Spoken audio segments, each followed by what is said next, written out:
She collapsed on a train platform surrounded by 1,000 people, and only one man stopped.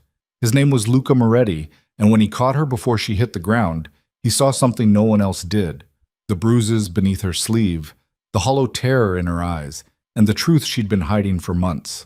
What he didn't know yet was that saving her life would unravel his own. This is the story of how two broken people found each other in the darkest corner of New York City, and how love became the most dangerous thing either of them had ever touched. If you're here for the journey, hit that like button and drop a comment with your city so I can see how far this story travels. Now let's begin. Unit. The fluorescent lights of the subway platform flickered like they were trying to die. Elena Voss stood near the yellow line, swaying slightly, her vision blurring at the edges. She'd stopped noticing the cold weeks ago, stopped noticing hunger around the same time. Her body had become something separate from her, a thing that moved through the world while the real her stayed locked somewhere deep inside, unreachable. She was 27 years old and she weighed 93 pounds. The train screamed into the station, brakes shrieking metal against metal. The crowd surged forward. Elena took a step and her knee buckled. Just a little, not enough for anyone to notice. She caught herself on nothing but will, the same way she'd been doing for months now. Her shift at St. Catherine's Hospital had ended 4 hours ago, but she'd stayed late to avoid going home. Home wasn't home anymore. It was a studio apartment in Queens where Derek Hale waited, where the walls remembered every raised voice and broken promise, where she'd learned to make herself small enough to disappear. The train doors opened. People pushed past her. Elena tried to move forward, but her legs had stopped listening. The platform tilted. Someone's shoulder caught hers and she stumbled, reaching for the metal pole, but her hand closed on air. Then the ground rushed up to meet her. Except it didn't. Strong hands caught her beneath the arms, hauling her back from the edge. The world steadied. Elena blinked, trying to focus, and found herself staring at a perfectly pressed charcoal suit. Expensive fabric, the kind that didn't belong on the downtown 6 train at 11 o'clock on a Thursday night. Easy. The voice was low, controlled. I've got you. She looked up. The man holding her had dark eyes that seemed to catalog everything in a single glance. Her two thin wrists, the way she flinched at sudden touch, the careful way she held herself like someone who'd learned to expect pain. His face was all sharp angles and controlled intensity, the kind of handsome that felt dangerous rather than safe. I'm fine, Elena said automatically. The words came out thin, unconvincing. You just collapsed. I'm fine, she repeated, pulling away from his grip. Her legs shook, but she locked her knees, refusing to fall again. Thank you. I'm fine. He didn't let go immediately. His hand stayed on her arms, steadying her, and for a moment Elena felt something she hadn't felt in months, the presence of someone who actually saw her. Not the carefully constructed version she showed the world. The real her, with all the cracks. When did you last eat? He asked. The question caught her off guard. That's not... When? This morning. A lie. Yesterday. Also a lie. Tuesday, maybe. She couldn't remember. His jaw tightened. He looked past her shoulder, scanning the platform with the kind of awareness that suggested military training or something else entirely. When his gaze came back to her, it had softened fractionally. There's a diner across the street, he said. Let me buy you dinner. I don't know you. Luca Moretti. He said it like the name should mean something. Now you do. Elena shook her head, already backing away. Strangers didn't help. Strangers wanted something. That was the rule Derek had spent 2 years teaching her, each lesson more painful than the last.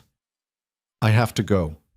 She turned toward the train, but Luca moved with her, not blocking her path, but staying close. You're going to pass out again if you get on that train. I'll be fine. You keep saying that. Because it's true. It's not. The train doors started to close. Elena lurched forward, but Luca's hand caught her sleeve, and the fabric pulled up, exposing her wrist. They both saw it at the same time. The bruise was 5 days old, faded to a sickly yellow green, but the shape was unmistakable. Finger marks. 4 of them circling her wrist like a brand. Elena jerked her arm back, yanking the sleeve down, but the damage was done. Luca's expression had gone very still, not shocked, worse than shocked, knowing. Don't, she said. I wasn't going to say anything. Good. But you're not getting on that train. You can't. I can't tell you what to do, Luca agreed. His voice stayed level, but something underneath it had changed, hardened into certainty. But I can tell you that if you pass out on the downtown 6 at this hour, you'll wake up in an ER. If you're lucky. Is that what you want? Elena's throat tightened. She didn't want anything. Want required energy she didn't have. The diner, Luca said again. 20 minutes. Just food. Then you can leave. She should say no. Every instinct screamed at her to run, but her vision was blurring again and her hands had started shaking, and the truth was, she didn't think she could make it home. Not tonight. Maybe not ever. Just food, she heard herself say. Just food. The diner was exactly what it claimed to be. Cracked vinyl booths, fluorescent lighting that made everyone look half dead, and coffee that tasted like it had been brewing since the Clinton administration. Elena sat across from Luca in a corner booth, her hands wrapped around a mug of coffee she hadn't drunk yet. He'd ordered for both of them without asking. Pancakes, eggs, bacon, toast. The food arrived fast and he pushed the plate toward her without ceremony. Eat. Elena stared at the food. Her stomach cramped at the sight of it, hunger and nausea twisted together. I'm not... Eat, Luca said again. Not harsh, almost gentle. Please. She picked up the fork. Her hand trembled. The first bite of pancake hit her system like a shock, and suddenly she was eating, really eating, tearing through the food with desperate efficiency, while Luca sat across from her and pretended not to watch. When the plate was half empty, she slowed down, embarrassment creeping in. Sorry, she muttered. Don't be. She set the fork down. Luca pushed his untouched plate toward her, and she almost laughed. Almost. I'm not taking your food. I already ate. Liar. Eat it anyway. She did. Not all of it, but enough. When she finally pushed the plate away, Luca signaled the waitress for more coffee. How long? He asked. How long what? How long has he been hitting you? The words landed like a slap. Elena's breath caught. She should have expected it. The bruise had given her away, but hearing it said out loud made it real in a way she hadn't been ready for. I don't know what you're talking about. Yes, you do. This is none of your business. I know. Then why are you... Because someone should, Luca said. Simple as that. Like it was the most obvious thing in the world. Elena felt tears burn behind her eyes, but she blinked them back. Crying would make this real. Crying would mean admitting defeat. I can handle it, she said. Can you? Yes. You passed out on a subway platform. I was tired. You're starving. I'm fine. Stop saying that. For the first time, Luca's control cracked. His voice went hard, edged with something Elena couldn't name. You're not fine. You're dying. Slowly, maybe, but you're dying. And the man who did that to your wrist is the reason why. Elena's hands clenched around the coffee mug. You don't know anything about my life. I know enough. You know nothing. I know what happens next, Luca said. The hardness in his voice shifted into something else. Experience, maybe. The kind that came from seeing too much.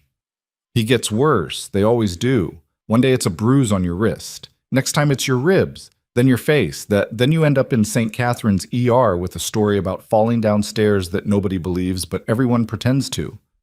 Elena's breath stuttered. How do you... Because I've seen it before. Who are you? Luca didn't answer immediately. He reached into his jacket and pulled out a business card, sliding it across the table. Heavy cardstock, embossed lettering. No company name, just a phone number. Someone who can help, he said. Elena looked at the card without touching it. I don't need help. Then don't call, but keep it anyway. Why? Because eventually you will. You. The certainty in his voice made her chest tighten. She picked up the card, more to make him stop looking at her like that than anything else. The cardstock was smooth, expensive, real. I should go, she said. Where? Home. To him. It wasn't a question. Elena stood up, legs still shaky but holding. Thank you for dinner. Luca stood too. Let me give you a ride. No. Elena? How do you know my name? He gestured to the hospital ID badge still clipped to her scrub top. You're wearing it. Right, of course. She felt stupid for asking. I'll take the train, she said. At midnight. Alone. After collapsing. I'll manage. Luca's jaw worked. I can't force you to accept help. No, you can't. But I can make sure you get home safe. I said no. I heard you. He pulled out his phone, typed something, then showed her the screen. My driver is outside. He'll take you wherever you need to go, no questions. I won't even be in the car. Elena stared at the phone, then at Luca. This didn't make sense. Strangers didn't do things like this, not without wanting something in return. What do you want? She asked. For you to not die on a subway platform. That's it? That's it. She didn't believe him, couldn't believe him, but her legs were still shaking and the thought of getting back on the train made her want to cry. Just to my apartment, she said. That's all. That's all. The car was a black Mercedes, clean and expensive and completely silent inside. The driver was a broad-shouldered man in his 50s who didn't say a word as Elena gave him the address in Queens. She sat in the back seat watching the city blur past through tinted windows and tried to process what had just happened. A stranger had caught her, fed her, offered help. She didn't know what to do with that. Her phone buzzed, a text from Derek. Where are you? Her stomach clenched. She typed back quickly. Working late. Almost home. You said that an hour ago. I'm on my way now. You better be. The threat was implicit. Elena locked her phone and stared out the window. 20 more minutes. She could handle 20 more minutes. The car pulled up outside her building, a rundown walk-up in Astoria with windows that never quite shut properly. Elena reached for the door handle, but the driver spoke for the first time. Ma'am? She turned. He was holding out a bag. White paper, grease-stained. The smell hit her immediately. More food. Mr. Moretti asked me to give you this, the driver said. Elena took the bag automatically. Inside were containers of diner food, carefully packed. Enough for days. I didn't... He knows, the driver said. Have a good night, ma'am. Then she was standing on the sidewalk, watching the Mercedes pull away, holding a bag of food and a business card with nothing but a phone number on it. Derek was waiting in the apartment. He sat on the couch in the dark, remote control in one hand, beer in the other. The TV wasn't on. That was how Elena knew he was angry. You're late, he said. I texted you. We had an emergency admission. Don't lie to me. I'm not... You think I'm stupid? Derek stood up. He was a big man, 6'2" and broad through the shoulders. Once upon a time, Elena had found that comforting. Safe. Now it just meant she couldn't run. I called the hospital. They said you left at 7. Elena's mouth went dry. I stayed late to help with charts. You stayed late to do what? See someone? No, Derek, I swear. Then where the hell were you? I told you I was... He closed the distance between them in 2 strides. Elena backed up, but there was nowhere to go, just the wall and his hand slamming into the plaster next to her head, hard enough to make her flinch. I'm going to ask you one more time, Derek said. His voice was very quiet, very controlled. That was worse than yelling. Where were you? The subway. The truth spilled out before she could stop it. I got dizzy. I almost fell. Someone helped me. That's all. I swear that's all. Derek's eyes narrowed. Someone. A stranger. I don't even know his name. Another lie. She was getting good at those. Man or woman? Does it matter? Man or woman, Elena? Man, she whispered. But nothing happened. He just... Derek's fist hit the wall again, closer this time. Elena felt the air displacement against her cheek. You let another man touch you. I was going to pass out. I don't care. Derek, shut up. He grabbed her arm, the same arm Luca had touched, and his fingers dug into the exact spots where the old bruises were still healing. Elena gasped. You don't talk to other men. You don't let them touch you. You don't accept their help. Do you understand me? Yes. Do you? Yes. I understand. I'm sorry. The pressure on her arm increased. Elena bit down on her lip, refusing to make a sound. That only made it worse. Finally, Derek let go. He walked back to the couch, picked up his beer, and drained it. "Go to bed," he said. Elena didn't move. "I said go to bed." She went. He got. In the bathroom, Elena locked the door and peeled off her scrubs with shaking hands. New bruises were already forming on her arm, dark purple shadows that would turn yellow in a few days. She stared at them in the mirror and felt nothing. That was the worst part, the nothing. She'd cried after the first time, after the second. By the 10th time, she'd stopped counting. Now she just existed, moving through the world like a ghost, waiting for something to change but not knowing what. The food bag sat on the counter where she'd set it down.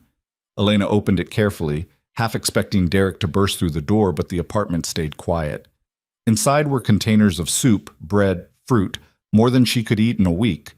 She hid them in the back of the closet under old shoes Derek never touched. Then she pulled out the business card. Just a number, no name, no company, nothing to explain who Luca Moretti was or why he'd stopped to help her. Elena traced the embossed digits with her thumb. She should throw it away. Should forget tonight ever happened. Should go back to surviving the way she'd been doing for months. But she didn't throw it away. She tucked it into the pocket of her uniform, the one Derek never checked, and lay down on the bed fully clothed. Sleep didn't come. Instead, she stared at the ceiling and replayed the moment on the platform. The catch, the steadying hands, the dark eyes that had seen too much and still chosen to help. "You're not getting on that train.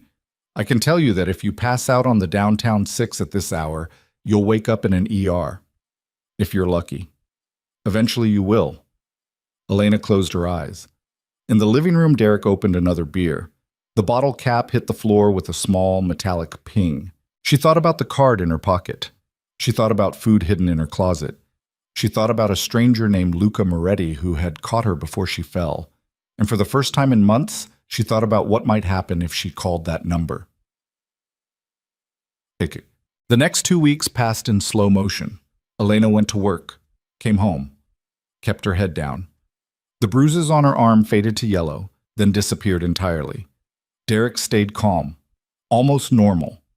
He even apologized, in his way, brought home flowers, made dinner, held her carefully like she might break. She knew what it meant, the calm before the next storm. At work, she moved through her shifts on autopilot. St. Catherine's pediatric ward was always understaffed, always chaotic, but Elena had learned to find comfort in the chaos. Kids didn't ask complicated questions. They hurt, or they didn't. They healed, or they didn't. Everything was simple. Except nothing was simple anymore.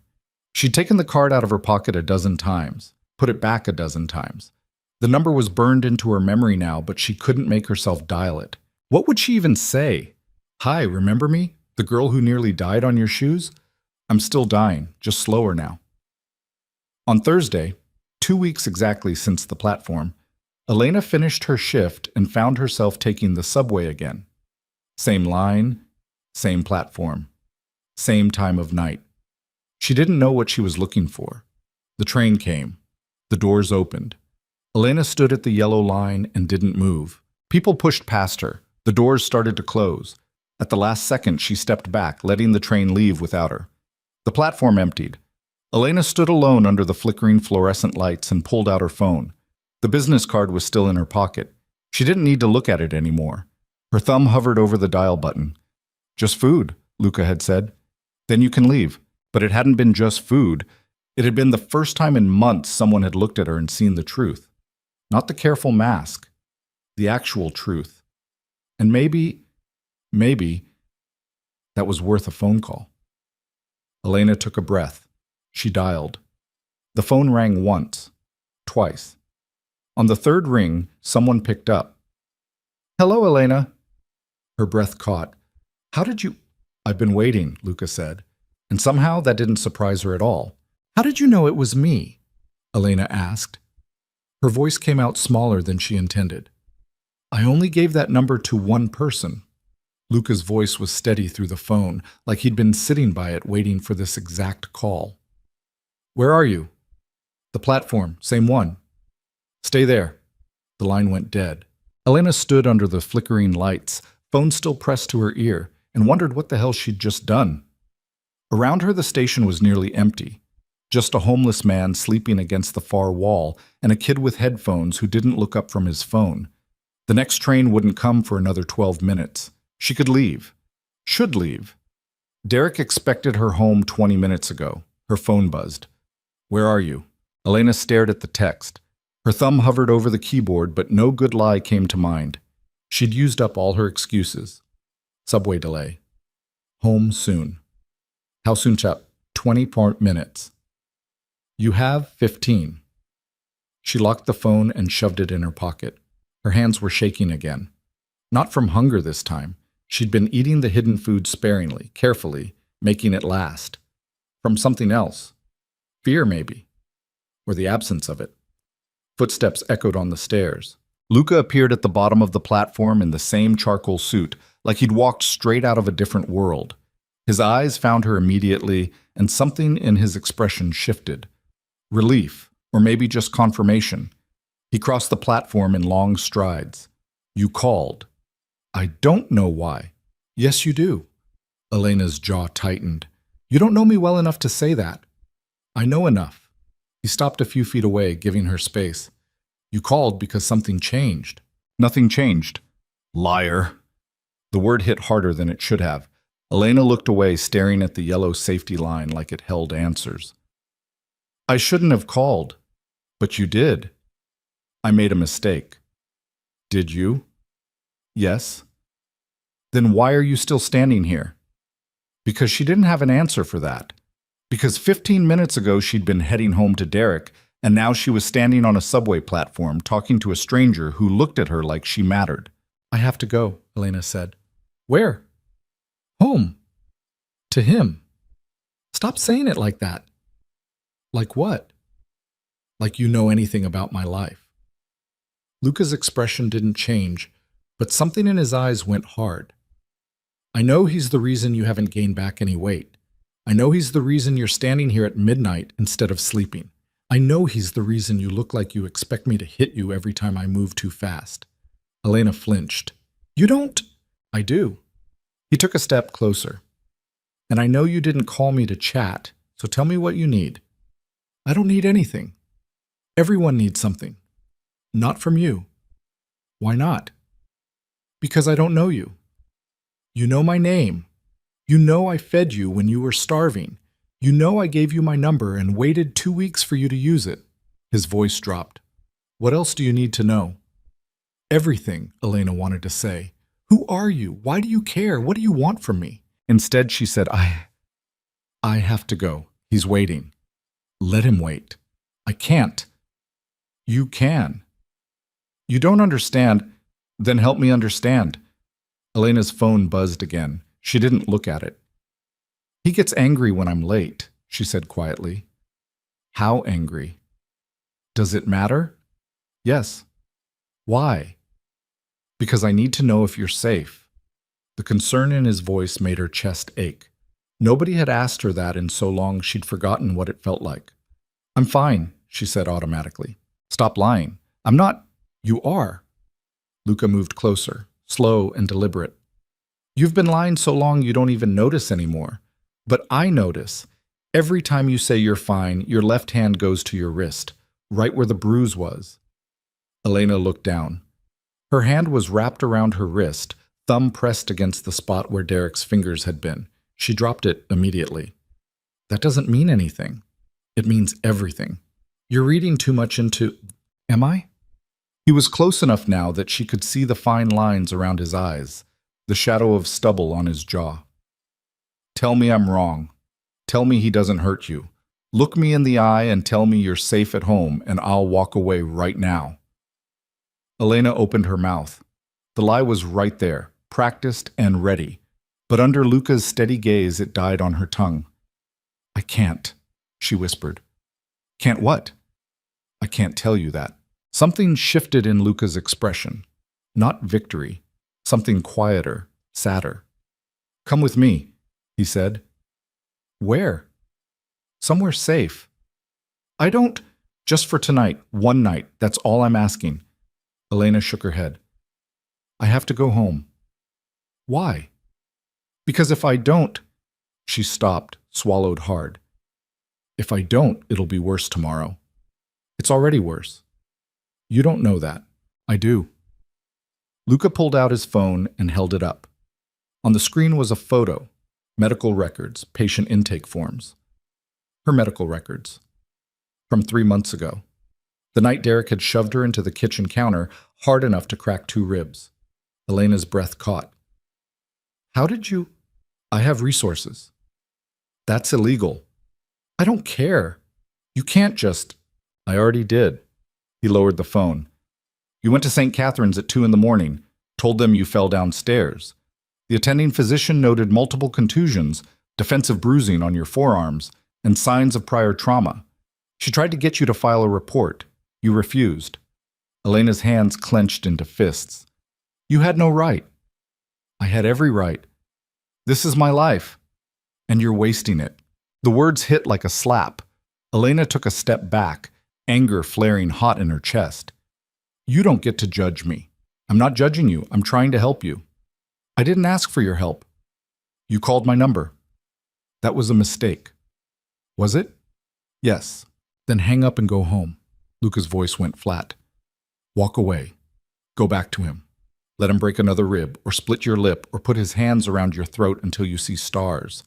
That's your choice. But don't stand here and tell me you're fine when we both know that's a lie. Elena's vision blurred. She blinked hard, refusing to cry. You don't understand. Then explain it to me. I can't just leave. Why not? Because... The words stuck in her throat. Because leaving meant admitting she'd made a mistake. Because leaving meant starting over with nothing. Because leaving meant Derek would find her, and it would be so much worse. Because it's not that simple. It is that simple. For you, maybe. Not for me. Why? Because I have nowhere else to go.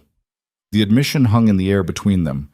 Luca's expression softened fractionally. Yes, you do, he said. I don't know you. You keep saying that. Because it's true. And I keep telling you it doesn't matter. He held out his hand. One night. No strings. No expectations. Just a safe place to sleep. Elena stared at his outstretched hand. She should walk away. Should get on the next train and go home and pretend this conversation never happened. But her phone was buzzing again.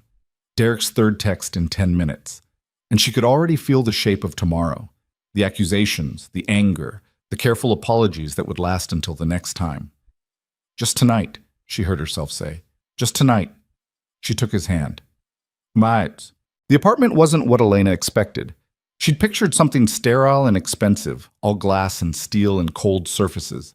Instead, Luca led her into a converted warehouse in Tribeca with exposed brick walls, high ceilings, and furniture that looked lived in rather than staged.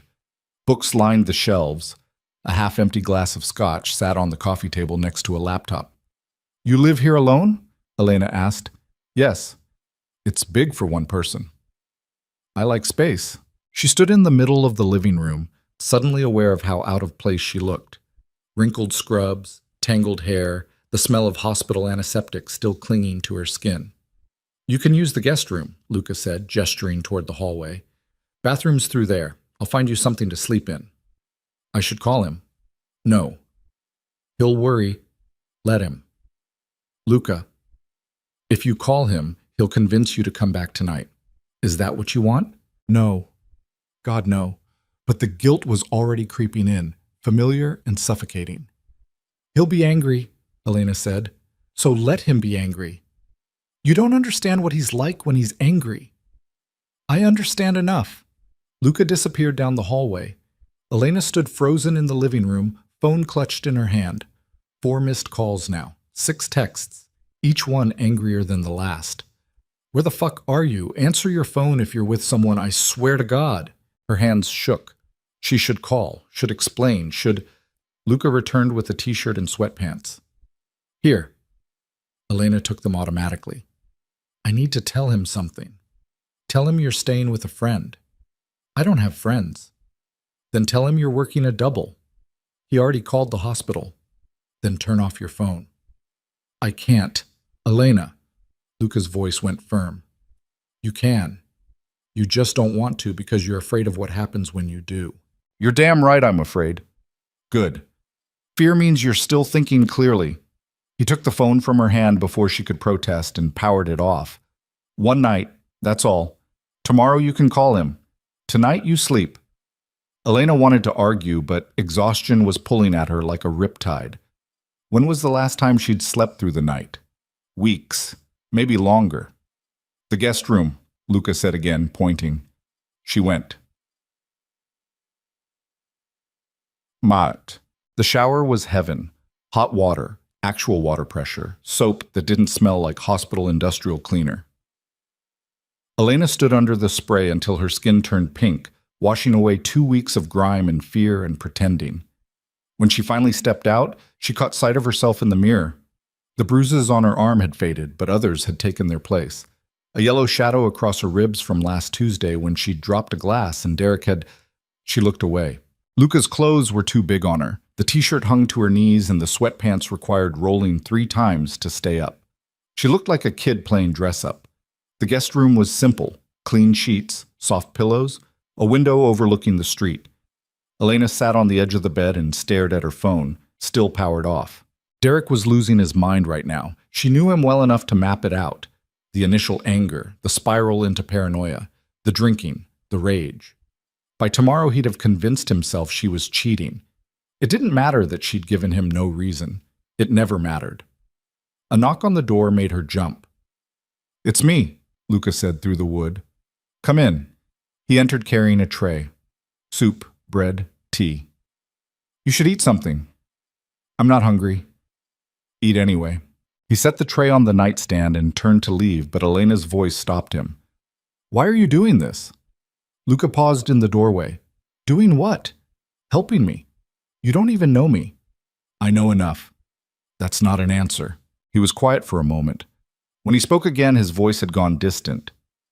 "My mother spent 15 years with a man who hit her, broke her arm twice, gave her a concussion that left her vision permanently damaged in one eye. I was 10 when she finally left him." Elena's breath caught. "I remember asking her why she stayed so long," Luca continued. "She said because nobody ever helped her. Nobody ever looked at her bruises and asked if she was okay. Nobody ever offered her a way out." He turned to face Elena. "So when I see someone who needs help, I help. It's that simple." "It's not simple." "It is for me." "Because you feel guilty." "Because I remember what it was like to be helpless." The honesty in his voice made Elena's chest ache. She picked up the soup and took a sip. It was good. Homemade, not canned. "Did you make this?" she asked. "Yes." "You cook?" "When I have time." "What do you do?" "Import-export." "That's vague." "It's intentional." Elena set the soup down. "Are you a criminal?" "Depends on your definition." "That's not reassuring." "I didn't say it would be." Luca leaned against the doorframe. "I've done things I'm not proud of. Made choices most people wouldn't agree with, but I've never hurt someone who didn't deserve it." "What does that mean?" "It means I protect the people who need protecting, by whatever means necessary." "That sounds like vigilante talk." "Call it what you want." Elena should have been scared, should have grabbed her phone and run. Instead, she felt something else entirely. Relief. Because Luca wasn't pretending to be someone he wasn't hiding behind polite lies or careful words. He was dangerous, and he knew it, and he wasn't apologizing. "Get some sleep," Luca said. "We'll talk more in the morning." He left, pulling the door closed behind him. Elena ate the soup slowly, then climbed into bed. The sheets were soft and clean, and they smelled like lavender. Outside, the city hummed with its usual chaos, but in here, everything was quiet.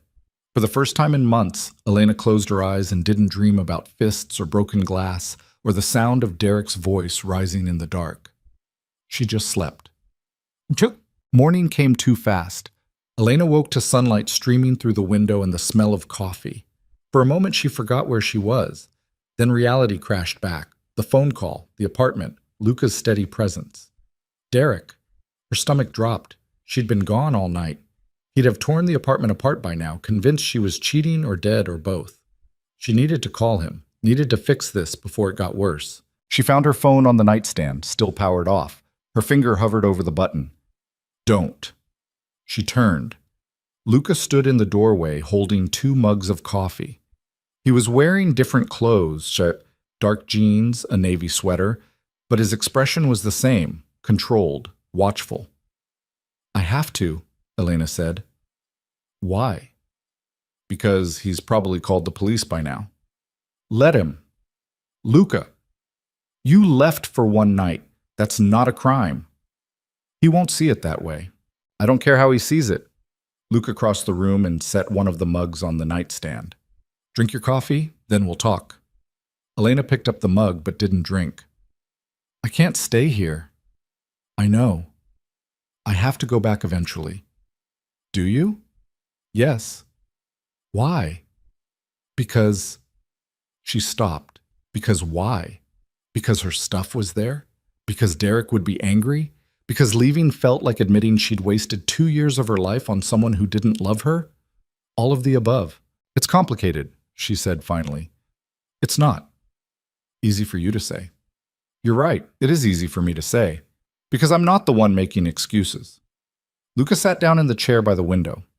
You want to know what's complicated? Figuring out how to hide from someone who knows where you work. Finding a new place to live with no money and no references. Starting over from nothing. Those things are complicated. Leaving isn't. You make it sound so simple. Because it is. You walk out. You don't go back. That's leaving. And then what? Then you figure out the rest. Elena set the coffee down untouched. I don't have anywhere to go. You have here. For how long? A week? A month? You can't just let some random woman live in your apartment. Watch me. That's not... I have 3 bedrooms. I use 1. You can have another. Stay as long as you need. Why would you do that? Because you need help. That's not a reason. It's the only reason that matters. Elena shook her head. You don't know me. You don't owe me anything. I know enough. And I don't do things because I owe people. I do things because they need doing. That's insane? Luca smiled, but there was no humor in it. Probably. But here we are. They sat in silence. Outside, the city was waking up. Car horns, distant sirens, the low rumble of garbage trucks. Normal sounds. Safe sounds. I need to think, Elena said. Take all the time you need. What if Derek comes looking for me? Let him try. You don't know what he's capable of. And he doesn't know what I'm capable of. Luca's voice went cold. Trust me when I say, if he shows up here, he'll regret it. The certainty in his tone should have scared her. Instead, it felt like armor. I should at least text him, Elena said. Let him know I'm alive. If that's what you want. She powered on her phone. Immediately it started buzzing. 23 missed calls, 46 text messages. She didn't read them, just typed out a quick message. I'm fine. Staying with a friend. Need some space. The response came in seconds. What friend you don't have? Friends, where the fuck are you? Elena's hands shook. She turned the phone face down on the bed. He's going to find me, she said quietly. Not if you don't want him to. He knows where I work. Then don't go back there. I can't just quit my job. Why not? Because I need money. Because I have bills. Because I'll handle it, Elena laughed, sharp and bitter. You'll handle it, just like that. Yes. You can't just throw money at my problems. Watch me. This is insane. You keep saying that. Because it is. Elena stood up, pacing the small room. I don't know you. You don't know me. And you're offering to let me live here rent-free while you... What? Pay my bills? Keep me safe from my ex-boyfriend? This isn't how the real world works. The real world, Luca said carefully, is whatever we make it. That's not... Elena. He stood, closing the distance between them. I'm going to be very clear with you. I don't make offers I can't keep. If I say you can stay here, you can stay here. If I say I'll keep you safe, I will. If I say Derek Hale will never touch you again, he won't. Do you understand? How can you promise that? Because I have resources, connections, people who owe me favors. His expression darkened. And because I'm very good at making problems disappear. The threat was implicit. Elena should have been terrified. Instead, she felt something shift inside her. a loosening of the fear that had been her constant companion for months. "What do you want from me?" she asked. "Nothing. Everyone wants something." "Not everyone." "You're lying." "I'm not." Luca held her gaze. "I want you to be safe. That's all." "Why?" "Because someone should." The simplicity of it broke something in Elena's chest. She sank back down on the bed, suddenly exhausted. "I don't know how to do this," she whispered. "Do what?" "Accept help. Trust someone. Believe that this isn't going to end with me right back where I started." "Then don't believe it. Just stay anyway." "For how long?" "As long as you need." Elena looked at her phone, still face down on the bed. Derek was probably losing his mind. Tomorrow, he'd show up at the hospital. The day after that, he'd file a missing person report. He'd make her life hell until she came back. Unless she didn't go back. Unless she chose this instead. This strange apartment, this dangerous man, this chance at something different. "1 week," she said. 1 week. Then I'll decide." "Fair enough." Elena picked up the coffee and took a sip. It was good. Strong and black, the way she liked it. "Thank you," she said quietly. Luca nodded and left her alone. The week passed in a strange blur. Elena called out sick from work, using up vacation days she'd been hoarding. She didn't answer Derek's calls, didn't read his texts, just existed in Luca's apartment like a ghost, learning the rhythms of his life. He left early most mornings, gone before she woke up. Returned late, often past midnight, smelling like cigarette smoke and expensive cologne. He never explained where he went or what he did. She never asked. They existed in careful orbit around each other, sharing meals, making small talk, maintaining a polite distance that felt both safe and suffocating. On the 4th day, Derek showed up at the hospital. Elena's supervisor called her personally. "There's a man here asking for you. Says he's your boyfriend. Security's with him, but he's getting aggressive." Elena's blood ran cold. "Don't tell him anything. He says you're in danger, that you've been kidnapped." "I haven't been kidnapped. I left." "Elena, please, just don't tell him where I am." There was a pause. "Are you safe?" "Yes." "Do you need help?" "I have help." Another pause. "Okay, I'll handle it, but you should file a police report." "I will." She wouldn't. Police meant questions. Questions meant explaining. Explaining meant admitting she'd stayed with Derek for 2 years while he systematically destroyed her. When Luca came home that night, Elena was sitting in the dark. "He went to the hospital," she said without preamble. Luca set down his keys. "I know." "How do you know?" "I have someone watching him." Elena's head snapped up. "You what?" "I needed to know if he was a threat."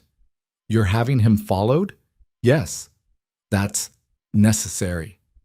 "It's illegal." "I don't care." Elena stood, anger flaring. "You can't just—" "I can. I did. And I'm not apologizing for it." Luca's voice was calm, too calm.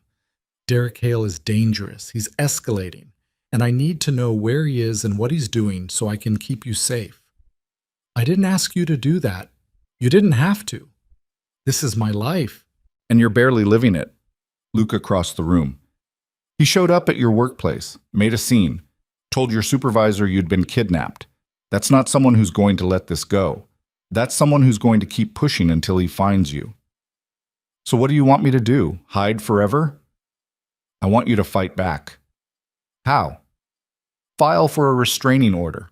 Elena laughed, sharp and bitter. "A piece of paper isn't going to stop him. It's a start. It's useless. It's documentation, evidence, something you can use in court if— If what? If he kills me? Great. At least there'll be a paper trail." "Elena, no." She was shaking now, 2 years of rage finally breaking through. "You don't get it. He doesn't care about restraining orders or police reports or any of that legal bullshit. He cares about control. And the minute I walk into a courthouse and file paperwork, he'll know I'm serious about leaving, and that's when he'll really lose it. Then let him lose it. Easy for you to say. You're right. It is easy for me to say. Because I'm not afraid of him. Luca's voice went hard. But you are. And as long as you're afraid, he wins. I'm not afraid. I'm realistic. You're terrified. Damn right I am. Because I know what he's capable of. So do I. Luca pulled out his phone and showed her the screen. Security footage. Derek pacing outside St. Catherine's, hands clenched into fists, face twisted with rage. He spent 4 hours outside your hospital today. Waiting. Watching. My guy had to physically intervene twice to keep him from forcing his way inside. Elena's stomach turned. I didn't know. Because I didn't want you to know. But now you need to know. He's not going to stop. And eventually he's going to find you.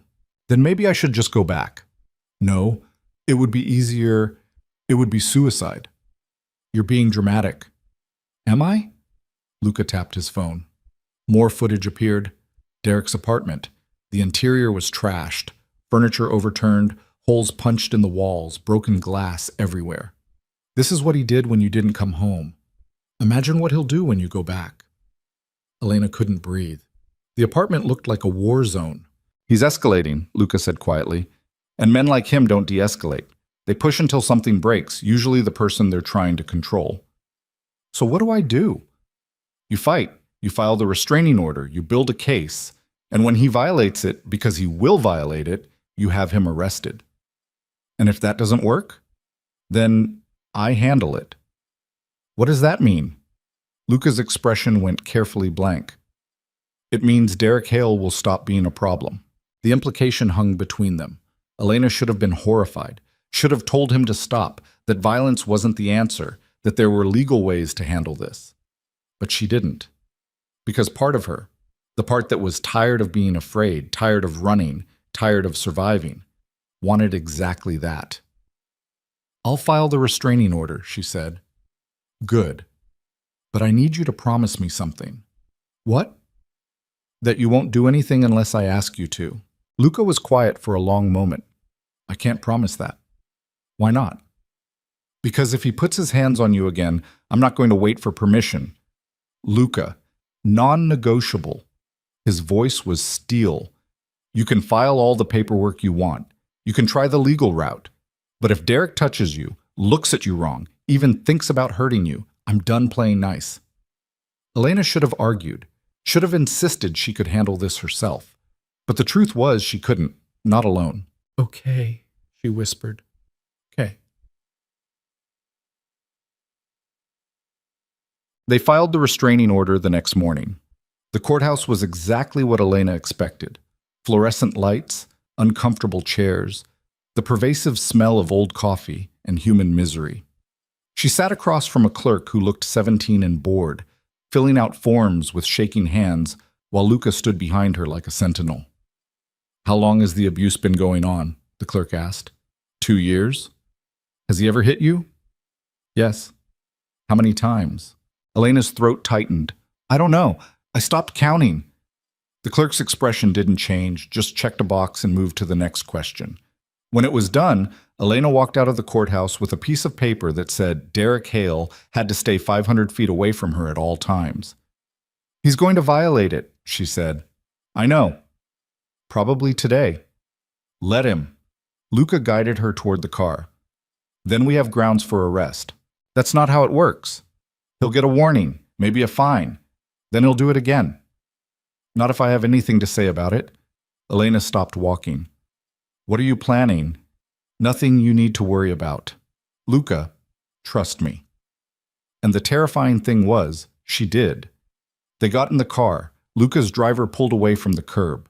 Elena stared out the window, watching the city blur past, and tried to imagine a future where Derek wasn't a constant threat. She couldn't. Her phone buzzed. A text from an unknown number.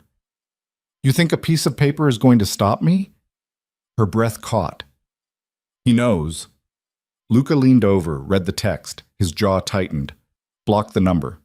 He'll just use another one. Then block that one too. Another text came through. I know where you are. He's bluffing, Luca said. I'm coming for you, Luca. He doesn't know where you are. My apartment isn't listed in my name. There's no trail leading back to me. Then how? Icky. You can't hide forever. Elena's hands were shaking so badly she could barely hold the phone.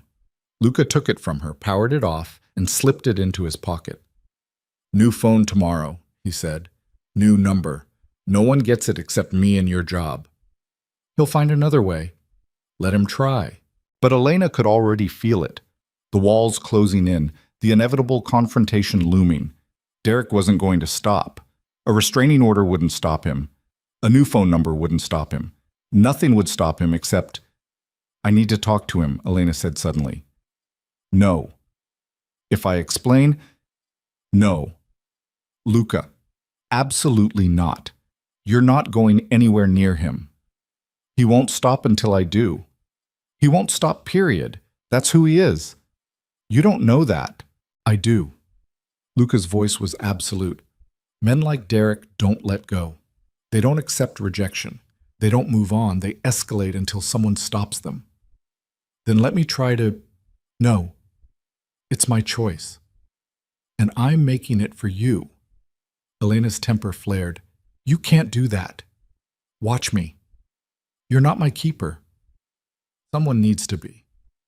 That's not... The car lurched to a stop. Elena looked up. They were back at Luca's building. The driver was already out, opening the door. Inside, Luca said. Now. Don't order me around. I'm not ordering. I'm insisting. That's the same thing. Elena, please. The please did it. Elena got out of the car and walked into the building, Luca right behind her. The elevator ride was silent, tense. When they reached the apartment, Luca went straight to the windows and closed all the blinds. You're being paranoid, Elena said. I'm being careful. He doesn't even know where I am. Yet. What does that mean? It means Derek is the kind of man who doesn't stop looking. And eventually, a loud crash echoed from the street below. Elena jumped. Luca moved to the window, peering through a crack in the blinds. His expression went dark. What is it? Elena asked. Stay here. Luca, stay. Here. He left the apartment. Elena stood frozen in the living room, heart hammering.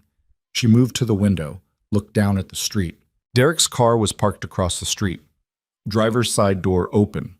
He was standing on the sidewalk, phone pressed to his ear, scanning the building. He'd found her. Elena's breath stopped. Derek stood on the sidewalk 3 stories below, head tilted back, scanning every window like a predator that had finally cornered its prey. His jaw was clenched so tight she could see the muscle jumping even from this distance. The phone in his hand looked small, fragile, like he might crush it any second. She stepped back from the window, pulse hammering in her throat. This wasn't possible. Luca said the apartment wasn't in his name, said there was no trail, said Derek couldn't find her. But here he was. The apartment door slammed open. Luca strode in, face carved from stone, and went straight to the window. He looked down once, expression darkening, then yanked the blinds fully closed. Pack your things, he said. What? Now, Elena. We're leaving. How did he... I don't know. Luca was already moving through the apartment, pulling items from drawers, his movements sharp and controlled. But we're not staying to find out. Maybe he's guessing. Maybe he doesn't actually know I'm here. He's parked across the street from my building. Luca's voice was flat. That's not a guess. Elena's hands went numb. Then someone told him. No one knows you're here except my driver, and he's been with me for 15 years. Then how? A knock on the door cut her off. 3 sharp raps. They both froze. Mr. Moretti? A woman's voice muffled through the wood. Building management. We need to speak with you about a noise complaint. Luca's eyes narrowed. He moved to the door, checked the peephole, then looked back at Elena and shook his head once. Not management. 1 moment, he called out. It's urgent, sir. I said 1 moment. He grabbed Elena's wrist and pulled her toward the back of the apartment, down the hallway past the bedrooms to a door she'd never noticed before. It opened onto a service stairwell, concrete and metal, the kind built for emergencies. Go down to the basement, Luca said quietly. There's a parking garage. My driver is already there. Black Mercedes, license plate ending in 447. Get in and lock the doors. What about you? I'm handling this. Luca said, go. Another knock, louder this time. Mr. Moretti, I'm going to need you to open the door. Elena's stomach twisted. That's not building management. I know. Then who? Someone Derek sent, or someone he paid. Luca's jaw tightened. Either way, we're out of time. He pushed her toward the stairs. Elena grabbed his arm. Come with me. I will. After I deal with this. Deal with it how? However I need to. The implication was clear. Elena shook her head. You can't just watch me. Luca. Elena. He gripped her shoulders, forced her to look at him. I need you to trust me. Can you do that? She wanted to say no, wanted to demand answers, explanations, a plan that didn't involve him staying behind to confront whoever was on the other side of that door. But his eyes were steady and certain, and she realized with a jolt that this was what he did. This was the life he lived when she wasn't looking. The one that involved resources and connections and making problems disappear. Okay, she whispered. Good, now go. He released her, and Elena ran. The service stairwell was dimly lit and smelled like concrete dust and old paint. Elena's footsteps echoed as she descended, taking the stairs two at a time, one hand on the railing to keep from stumbling. Her mind raced. Derek had found her. Somehow, impossibly, he'd tracked her to Luca's apartment, which meant either Luca had been wrong about the security of his building or someone had given Derek the information. But who? She hit the basement level and shoved through the door into the parking garage. The Mercedes was right where Luca said it would be, idling near the exit ramp. Elena ran toward it, yanked open the back door, and threw herself inside. The driver turned around. Miss Voss, lock the doors. He hit the button. All four locks engaged with a solid thunk. Elena pressed herself into the seat, trying to catch her breath. Through the tinted windows, she could see the garage entrance, the street beyond. No sign of Derek. No sign of anyone. Where's Mr. Moretti? The driver asked. Upstairs, dealing with... She stopped. How did you explain this? There was someone at the door. The driver's expression didn't change. He'll handle it. How do you know? Because he always does. Elena wanted to ask what that meant, but her phone buzzed. Except her phone was off. She'd watched Luca power it down. The buzzing came again. She dug through her pockets and found a second phone. Small, black, one she'd never seen before. It must have been in the jacket Luca had given her that morning. The screen showed a single text message from a number she didn't recognize. Get out of the car. Now. Elena's blood went cold. Drive. Ma'am? Drive, right now. The driver shifted into gear, but before he could accelerate, 3 men appeared at the garage entrance. They moved in formation, spreading out to block the exit. One of them held up a hand. The driver stopped the car. Go around them, Elena said. I can't. I don't care. Go. But it was too late. One of the men approached the driver's side window and knocked. The driver lowered it a crack. Step out of the vehicle, the man said. He was mid-40s, broad-shouldered, with the kind of face that suggested ex-military or private security. This is private property, the driver said calmly. Step out of the vehicle or we'll remove you. Elena's hands clenched. Who are you? The man's eyes flicked to her through the window. Miss Voss, Mr. Hale would like to speak with you. Tell Mr. Hale to go to hell. I'm afraid that's not an option. I have a restraining order. I'm aware. Mr. Hale is waiting outside the 500-foot perimeter. He just wants to talk. No. Miss Voss, I said no. The man sighed and pulled something from his jacket. Not a gun. A phone. He held it up to the window. On the screen was a video feed. Live footage of Luca's apartment. 2 men had him pressed against the wall, hands behind his back.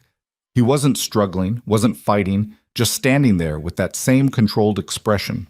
Elena's heart stopped. What did you do to him? Nothing yet. Whether that changes depends on you. If you hurt him, then come talk to Mr. Hale. 5 minutes, that's all he's asking. And if I don't? The man tapped the phone screen. On the feed, one of the men holding Luca pulled out a weapon. Not a gun. Something else. A baton, maybe, or... 5 minutes, the man repeated. Your choice. Elena stared at the screen. Luca's eyes were closed. His chest rose and fell evenly, like he was conserving energy. Waiting. She thought about the restraining order, about the courthouse clerk who'd barely looked up while processing her paperwork, about the way Luca had promised Derek would never touch her again. None of it mattered now. "Let me out," Elena said to the driver. "Miss Voss, let me out." The driver hesitated, then unlocked the doors. Elena stepped out of the Mercedes and into the worst decision of her life. Derek was waiting half a block away, leaning against his car with his arms crossed. He'd lost weight. His face was gaunt, shadows under his eyes like he hadn't slept in days. When he saw Elena approaching, something in his expression cracked open. Relief and rage, and something else she couldn't name. "There you are," he said. Elena stopped 10 feet away. The ex-military guy and his two companions formed a loose perimeter around them, close enough to intervene, but far enough to give the illusion of privacy. "You have 5 minutes," Elena said. "Then I'm leaving." "You're not leaving." "Yes, I am. We need to talk." "We have nothing to talk about." Derek pushed off the car. "You filed a restraining order because you wouldn't leave me alone. I was worried about you. You were controlling me." "I was protecting you. From what? From you?" His jaw tightened. "You don't understand what you've done. I left. That's what I did. You ran away with some man you don't even know. I know him better than I know you." "Bullshit." Derek took a step closer. Elena held her ground. "You've known him what, 2 weeks? 3? And suddenly he's your savior? Your protector? Elena, use your brain. What do you actually know about Luca Moretti?" "I know he's never hit me." The words landed like a slap. Derek flinched. "I never meant to." "You did. Every time. I was stressed. Work was. I don't care about your excuses. They're not excuses, they're reasons. There is no reason that makes what you did okay." Derek's hands clenched into fists. "You're right. I screwed up. I know that. But I'm trying to fix it. By tracking me down? By sending men to threaten someone I care about? I didn't threaten anyone. I hired private security to make sure you were safe." "From who?" "From him." Derek's voice rose. "You don't know anything about Luca Moretti, about what he does, who he works for." "I know enough." "Do you? Did he tell you he's under federal investigation? That his import-export business is a front for moving illegal weapons? That he's connected to 3 different organized crime families in New York?" Elena's breath caught. "You're lying." "I wish I was." Derek pulled out his phone, scrolled to something, held it up. A document, federal letterhead, official stamps, an investigation report with Luca's name highlighted in yellow. Elena stared at the screen. The words blurred together, but certain phrases jumped out. Illegal arms trafficking, money laundering, suspected organized crime connections. "Where did you get this?" she asked. "I have a friend at the FBI. Called in a favor." Derek lowered the phone. "Elena, this man is dangerous.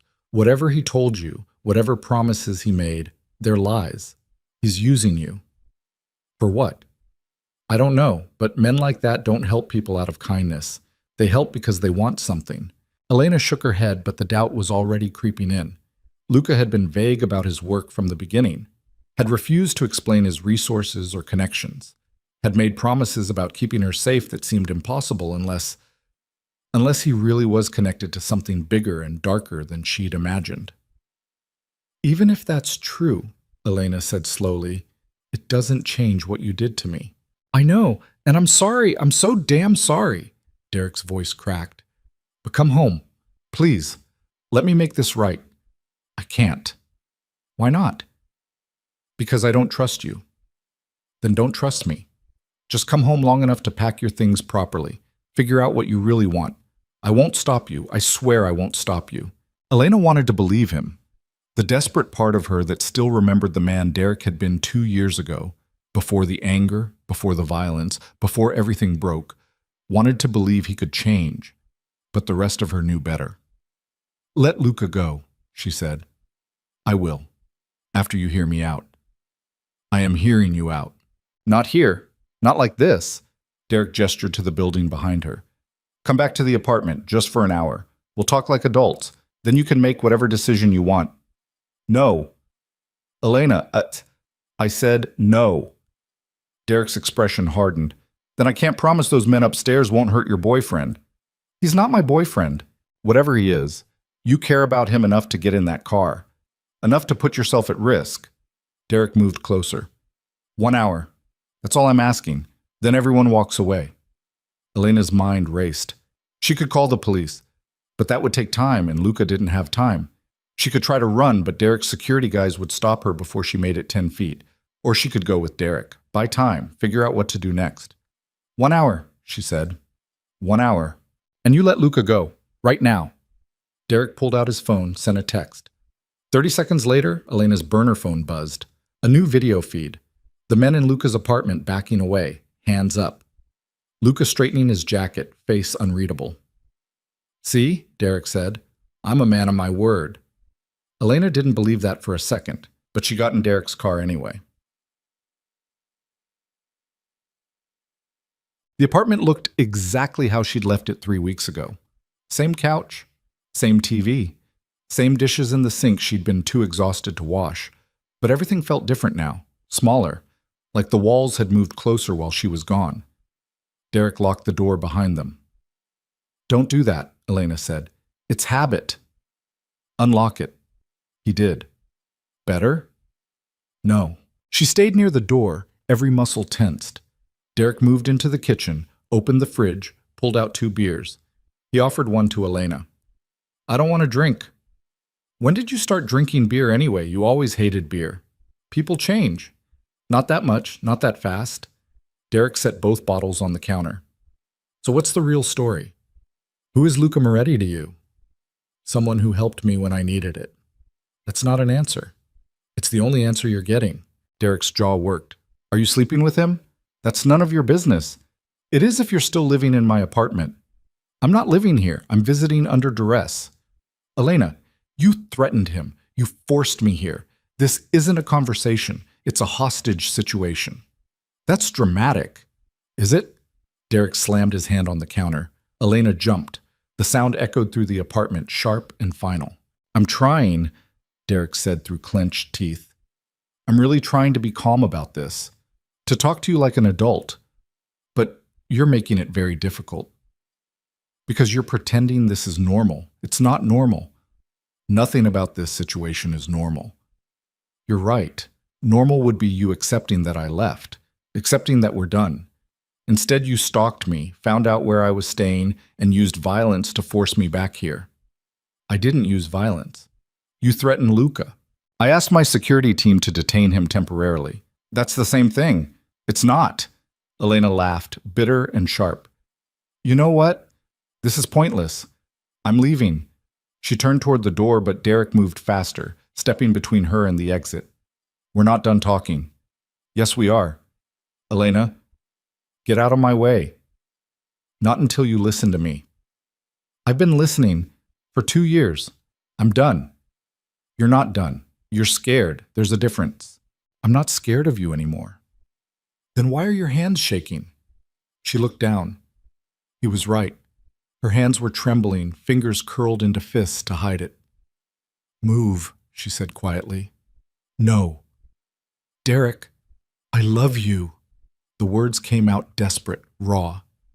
I know I screwed up. I know I hurt you, but I love you, and I'm not letting you throw away 2 years because some criminal offered you a place to crash.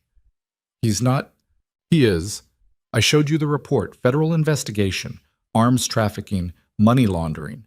That's who you're defending. I don't care what he does. You should care, because when the FBI finally builds their case and arrests him, you'll be implicated too. Accessory after the fact. Maybe worse. Elena's stomach dropped. That's not. It is. You think they'll believe you just happened to be staying with a suspected arms dealer?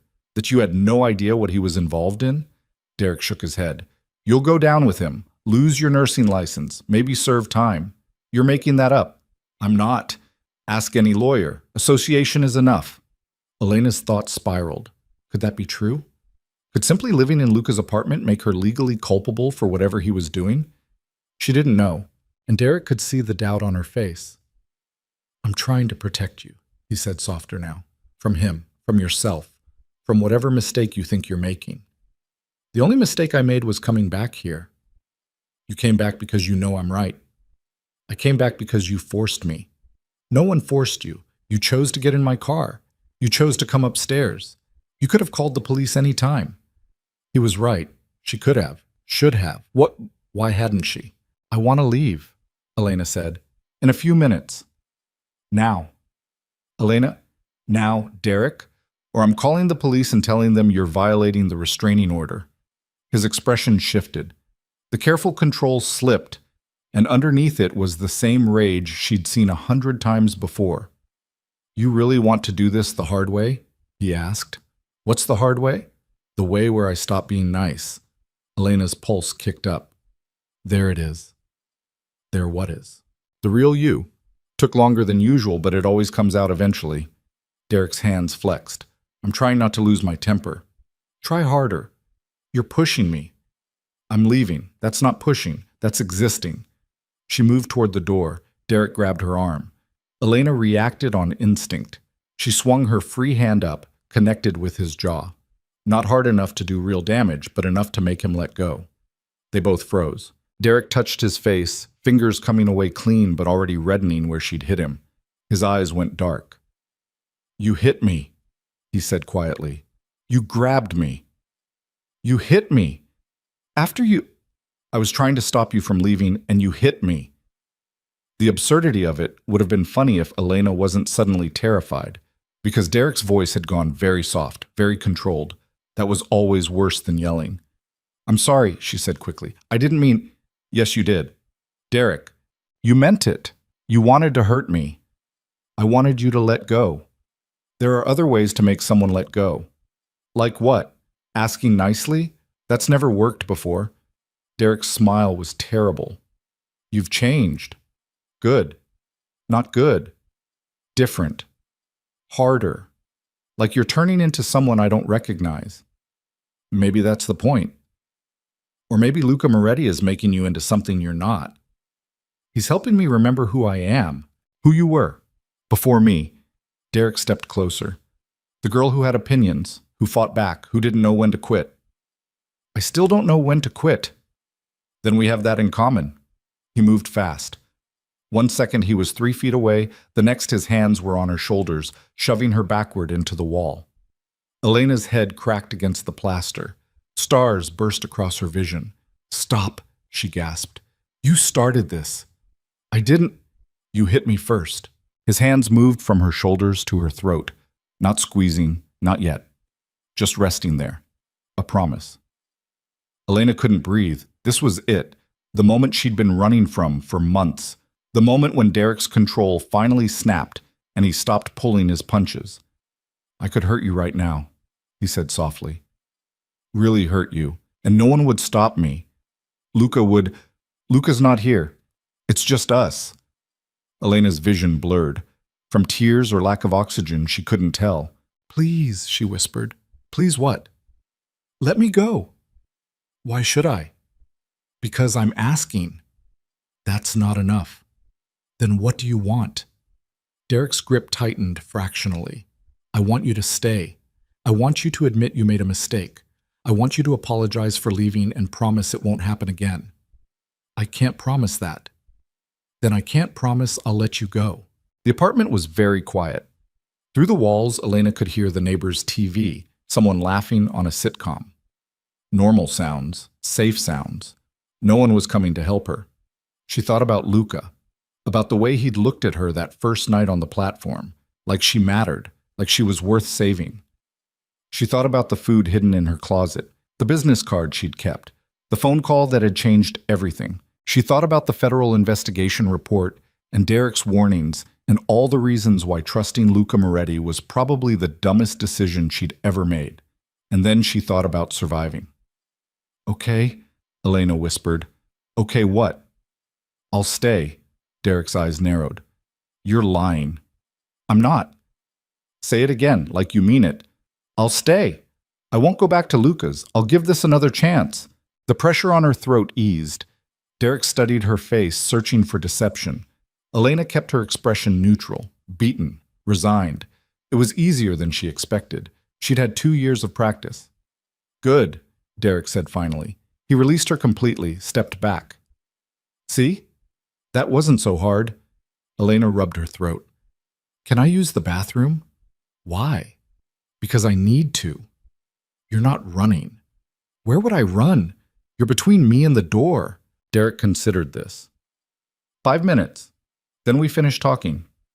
Okay?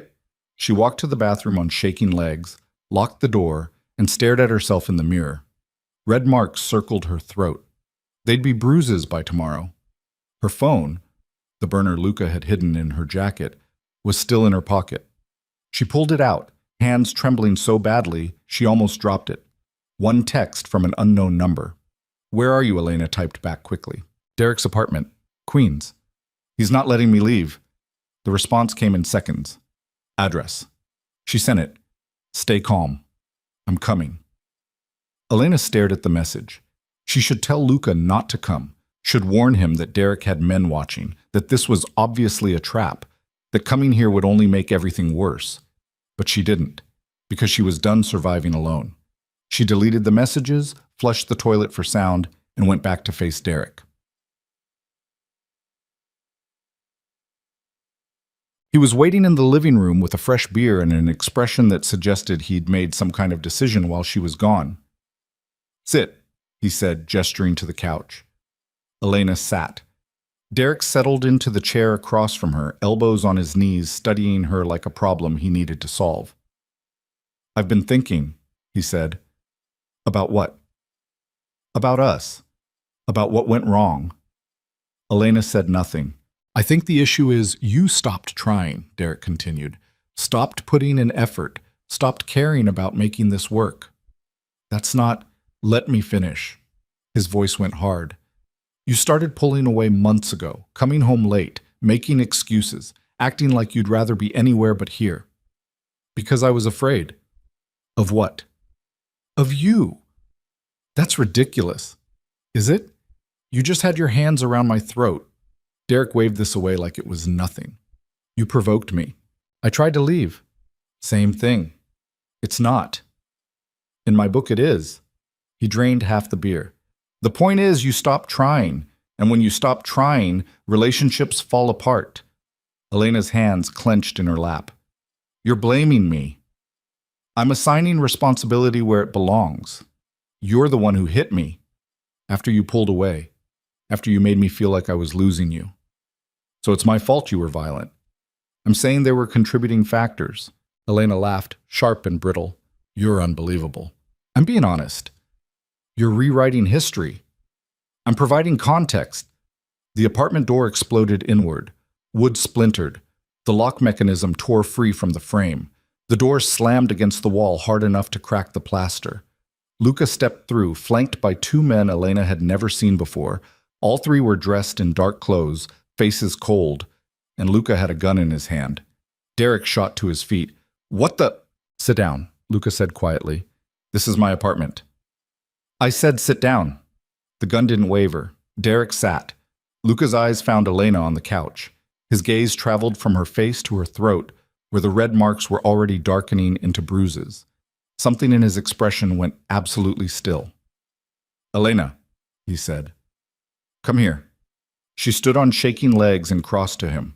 Luca's free hand came up, fingers gentle as they tilted her chin, examining the bruises. He did this, Luca said. Not a question.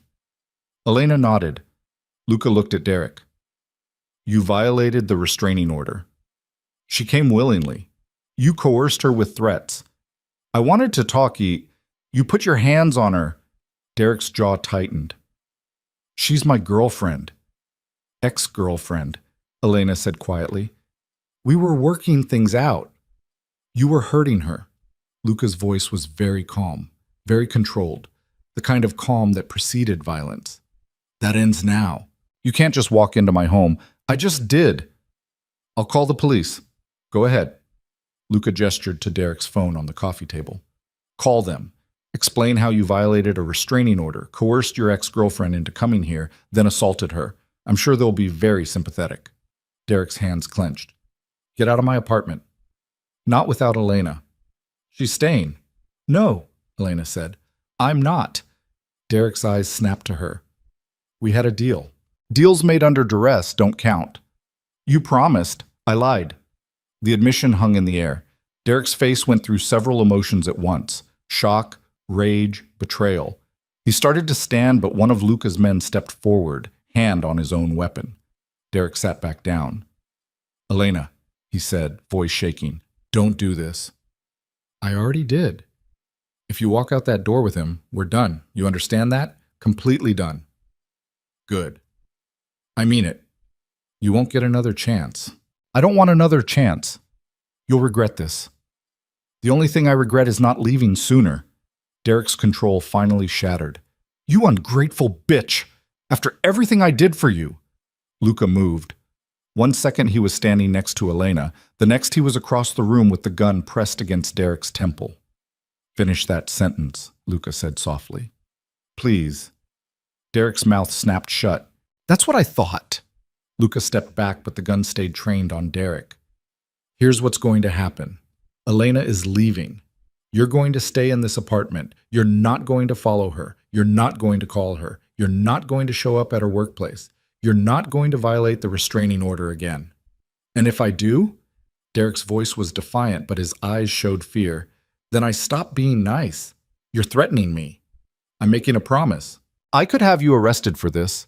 Breaking and entering, assault with a deadly weapon. You could try.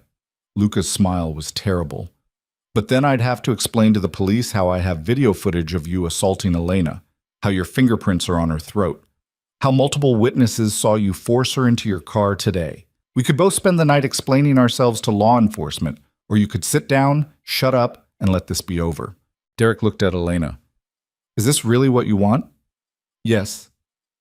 Even knowing what he is, what he does? I know enough. You know nothing. He's a criminal, Elena. The second the feds build their case, he's done, and you'll go down with him. I'll take my chances. You're making a mistake. Then it's my mistake to make. Derek's expression crumpled. For a moment, he looked exactly like the man she'd fallen in love with 2 years ago. Vulnerable, lost, desperate. Please, he whispered, don't leave me. Elena felt something twist in her chest. Not love, not anymore, but the ghost of it. The memory of what they'd been before everything went wrong. I'm sorry, she said, and meant it. Then she turned and walked out of the apartment without looking back. The Mercedes was waiting at the curb, engine running. Luca's hand stayed on Elena's lower back as they crossed the sidewalk, a steady pressure that said, I've got you without words. One of his men opened the rear door. Elena slid inside, Luca following immediately after. The door shut with a solid thunk that felt like a coffin lid closing on her old life. The car pulled away from Derek's building, and Elena watched through the tinted window as the familiar street disappeared behind them. 2 years of her life reduced to a rearview mirror image growing smaller by the second. You're shaking, Luca said. Elena looked down. He was right. Her whole body was trembling, adrenaline finally catching up now that the immediate danger had passed. I'm okay. You keep saying that, because eventually it'll be true. Luca's jaw tightened, but he didn't argue. Instead, he pulled off his jacket and draped it over her shoulders. The fabric was warm from his body heat and smelled like expensive cologne and gunpowder. You kicked in his door, Elena said. Yes, that's illegal. I don't care. You could have been arrested. But I wasn't. What if Derek calls the police? He won't. How do you know? Because he's smart enough to realize that video footage of him assaulting you is worse than a breaking and entering charge. Luca's voice was flat, and because my lawyer is better than his. Elena pulled the jacket tighter around herself. Through the partition, she could see the driver navigating through Queens traffic with practiced ease. They were heading towards the bridge, toward Manhattan, toward wherever Luca was taking her next. Where are we going? She asked. Somewhere safe. That's not an answer. It's the only answer I have right now. Elena's hands clenched in the jacket fabric. Derek said you're under federal investigation. Luca's expression didn't change. He wasn't lying. So it's true. Parts of it. Which parts? The parts that matter. Luca. I import goods from overseas. Sometimes those goods exist in a legal gray area. Sometimes they don't. He met her eyes. The FBI has been watching me for 2 years. They haven't found anything they can make stick. Yet. Yet, he agreed. Elena's stomach twisted. Derek said I could be implicated, that just living with you makes me an accessory. That's not how it works. Are you sure? Yes. How can you be sure? Because I've had this conversation with 3 different lawyers, and they all said the same thing. You're not involved in my business. You're not on any paperwork. You're not a partner or employee or associate. You're a woman who needed help, and I provided it. That's all. The FBI won't see it that way. Let me worry about the FBI. That's easy for you to say. No, it's not. Luca's voice went hard. Nothing about this is easy. But I made you a promise that Derek would never hurt you again. I keep my promises. Elena wanted to believe him, wanted to trust that everything would work out, but the bruises on her throat were already starting to ache, and Derek's words kept echoing in her head. You're making a mistake. You'll go down with him. What happens now? She asked quietly. Now you heal, you get stronger, and we figure out the rest. That's not a plan. It's the beginning of one. The car crossed the bridge into Manhattan. The city sprawled out before them, 1,000 buildings lit against the night sky. Elena had lived here her whole life, but suddenly it felt foreign, like she'd stepped into someone else's story. I can't go back to your apartment, she said. I know. Derek knows where it is. I know that too. So where? I have other properties. Places Derek doesn't know about, places no one knows about. Luca pulled out his phone, typed something, then showed her the screen. A brownstone in Brooklyn, elegant facade, iron gate. This one's been empty for 6 months. It's yours if you want it. Elena stared at the photo. I can't afford. I'm not asking you to afford it. I'm offering it to you.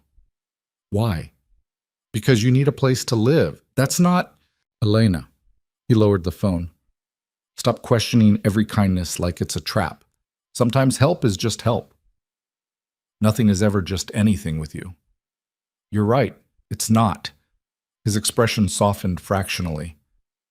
I'm offering you this place because I want you safe, because I want to know where you are, because the thought of you going back to that hospital apartment with locks that don't work and neighbors who ignore screams makes me want to put my fist through something. The honesty in his voice made Elena's chest ache. I don't know how to accept this. Then don't accept it. Just take it anyway. The car turned onto a tree-lined street in Brooklyn. Brownstones rose on either side, elegant and expensive. The driver pulled up in front of number 47 and cut the engine. Come on, Luca said. I'll show you. The brownstone was beautiful. High ceilings, original hardwood floors, windows that actually opened. The furniture was minimal but expensive. Clean lines, neutral colors, the kind of space that felt both luxurious and empty. Elena stood in the middle of the living room and turned in a slow circle. This is too much. It's exactly enough. I can't. You can. Luca moved through the space, checking windows, testing locks. 3 bedrooms upstairs, kitchens fully stocked. Security system is top of the line. No one gets in without a code, and I'm the only other person who has it. What about your men? What about them? They know where this is. They know where all my properties are. But they also know that if they breathe a word about this location to anyone, they'll be answering to me. His tone suggested that would not go well. Elena walked to the window. Outside, the street was quiet. A couple walked past with a dog. Normal people living normal lives. I start work again tomorrow, she said. No, you don't. I can't keep calling out, yes, you can. Luca, Derek knows where you work. He's already shown up there once. What makes you think he won't do it again? Elena's hands clenched. So I'm supposed to just quit? Give up my career because Derek can't handle rejection? Temporarily, until we handle the Derek problem permanently. And how do we do that? I'm working on it. That's ominous. It's realistic. Elena turned away from the window. I'm not asking you to hurt him. I know. I mean it. Whatever you're planning, I'm not planning violence. Luca's voice was steady.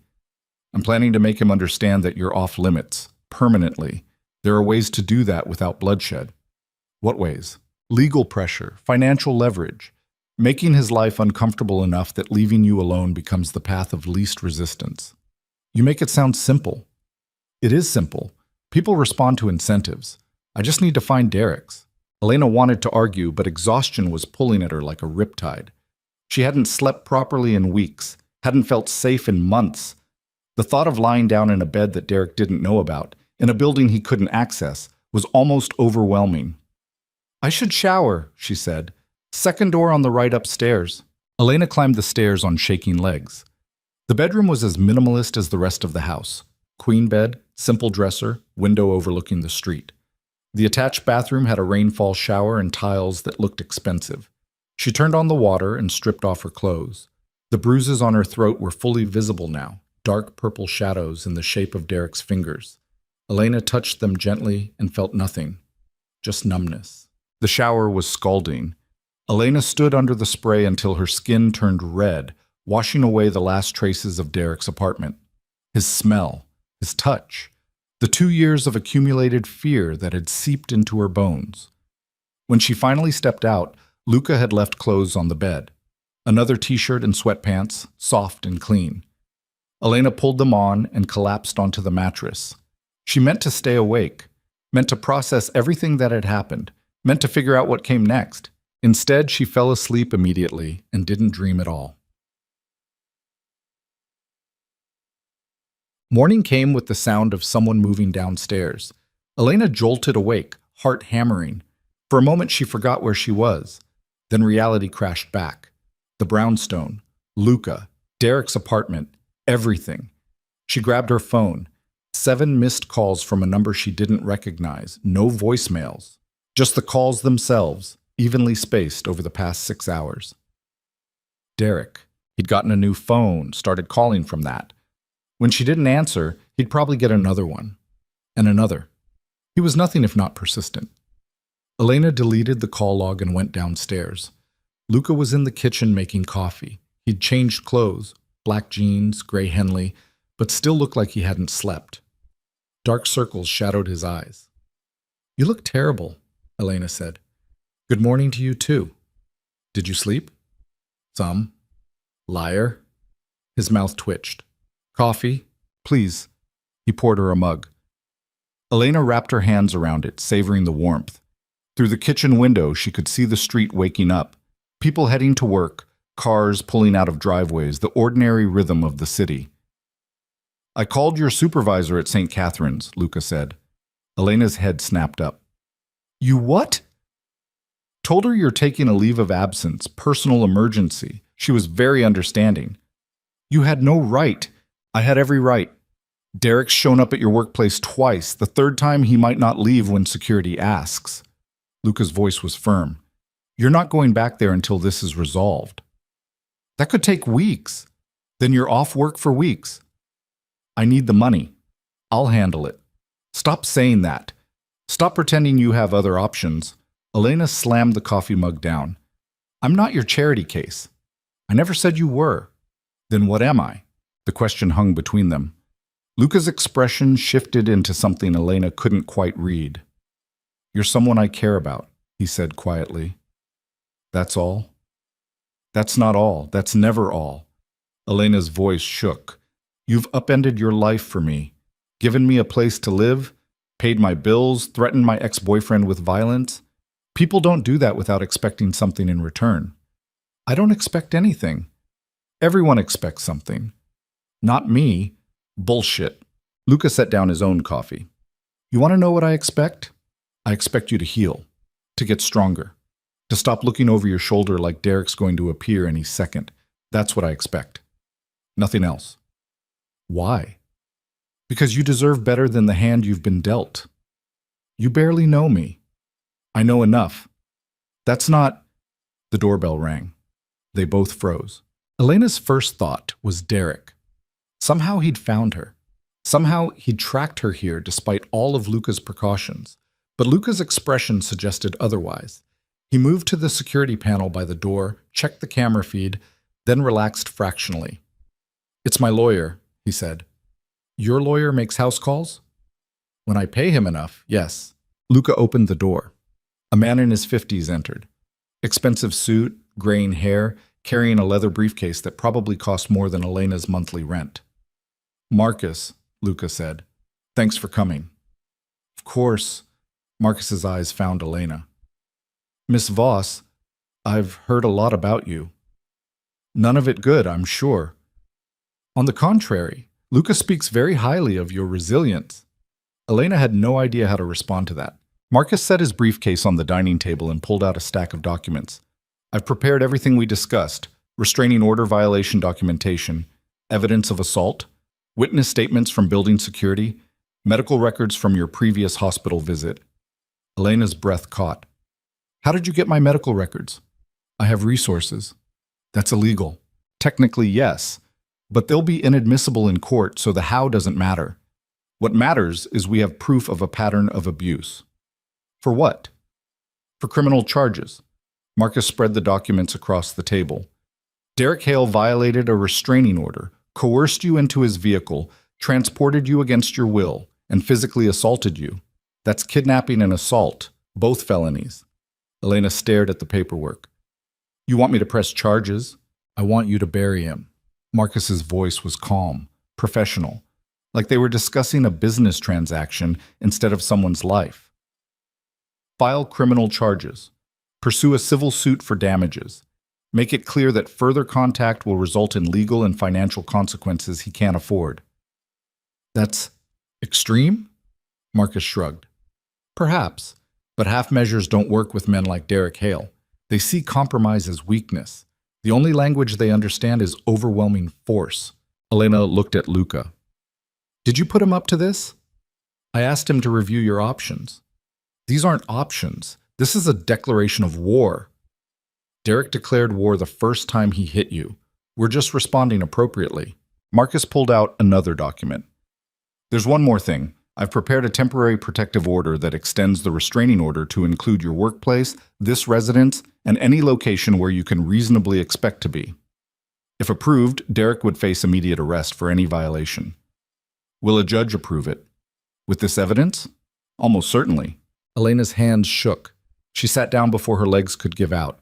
All those months of telling herself she was fine, that she could handle it, that leaving would be more trouble than it was worth. And here was a lawyer calmly explaining how to dismantle Derek's entire existence with paperwork. "What if he fights back?" she asked. "Let him." Marcus's smile was sharp. "I've been doing this for 23 years. I've never lost a case involving documented domestic violence." "Never?" "Never." Luca sat down next to Elena. "You don't have to decide right now." "Yes, I do." She looked at the document spread across the table. "Because if I wait, I'll talk myself out of it." "Then don't wait." Elena picked up a pen. Her hand hovered over the first signature line. 2 years of fear and pain and survival instinct screamed at her to stop, to not provoke Derek, to keep her head down and hope he eventually lost interest. But she was done surviving. She signed her name. Boatsi Abambek. The next 72 hours moved like a freight train. Marcus filed the criminal charges on Monday morning. By Monday afternoon, Derek had been arrested at his apartment. By Tuesday, he'd posted bail and hired his own lawyer. By Wednesday, the court had approved the extended protective order. Elena watched it all unfold from the safety of the brownstone, tracking each development through Marcus's carefully worded emails. Part of her felt vindicated. The rest felt terrified. "He's going to retaliate," she said. Luca was sitting across from her in the living room, laptop open, reviewing something. "Let him try." "You keep saying that like you're not worried." "I'm not."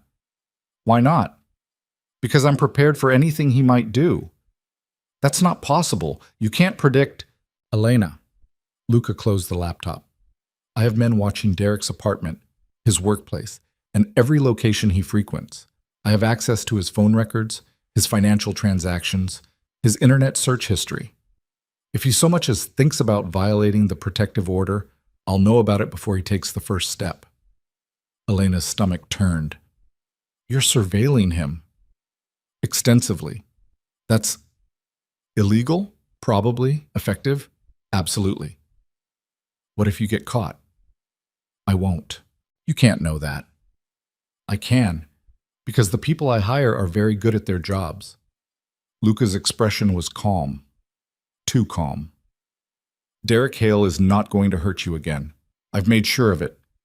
Elena wanted to argue, but the certainty in his voice was almost hypnotic. This was what Luca did. This was the world he operated in, one where problems could be solved with money and muscle and surveillance that skirted the edges of legality. She should have been horrified. Instead, she felt safe. Thank you, she said quietly. Luca's expression softened. You don't need to thank me. Yes, I do. You've done more for me in 3 weeks than anyone has in years. That says more about the people around you than it does about me. Maybe. They sat in comfortable silence. Outside, the sun was setting, painting the brownstone's windows gold. Elena thought about her old apartment in Queens, about the hospital where she'd spent 5 years building a career, about all the things she'd left behind. I miss working, she said. You'll go back eventually. When? When it's safe. And when will that be? Luca didn't answer immediately. When he spoke, his voice was careful. Derek's trial is set for 6 weeks from now. If he's convicted on the assault charge, he'll serve time, probably 18 months to 3 years. And if he's not convicted, he will be. Marcus doesn't lose. You said that already. Because it's true. Elena pulled her knees to her chest. What happens after? When he gets out of prison, he'll come looking for me. Not if he's smart. Derek's not smart. He's obsessive. Then we'll handle it when the time comes. How? I don't know yet, but we will. The vagueness should have bothered her. Instead, it felt oddly reassuring, like Luca was acknowledging the uncertainty without pretending he had all the answers. I need to do something, Elena said. I can't just sit here for 6 weeks waiting for a trial. What do you want to do? I don't know. Work. Volunteer. Something that makes me feel useful. Luca considered this. I know someone who runs a women's shelter in Harlem. They're always looking for medical staff. I'm not licensed for... You have nursing experience. That's more than most of their volunteers.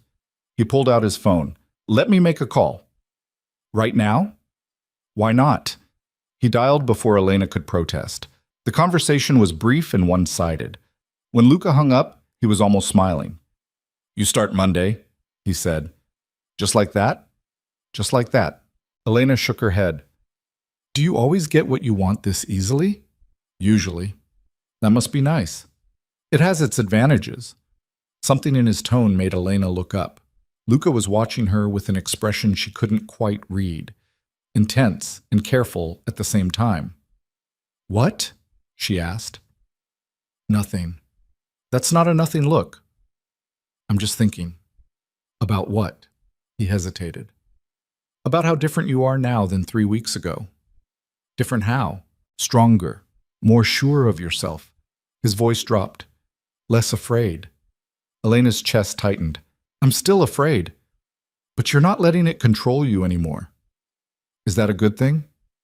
It's everything. The weight of his gaze made her pulse quicken.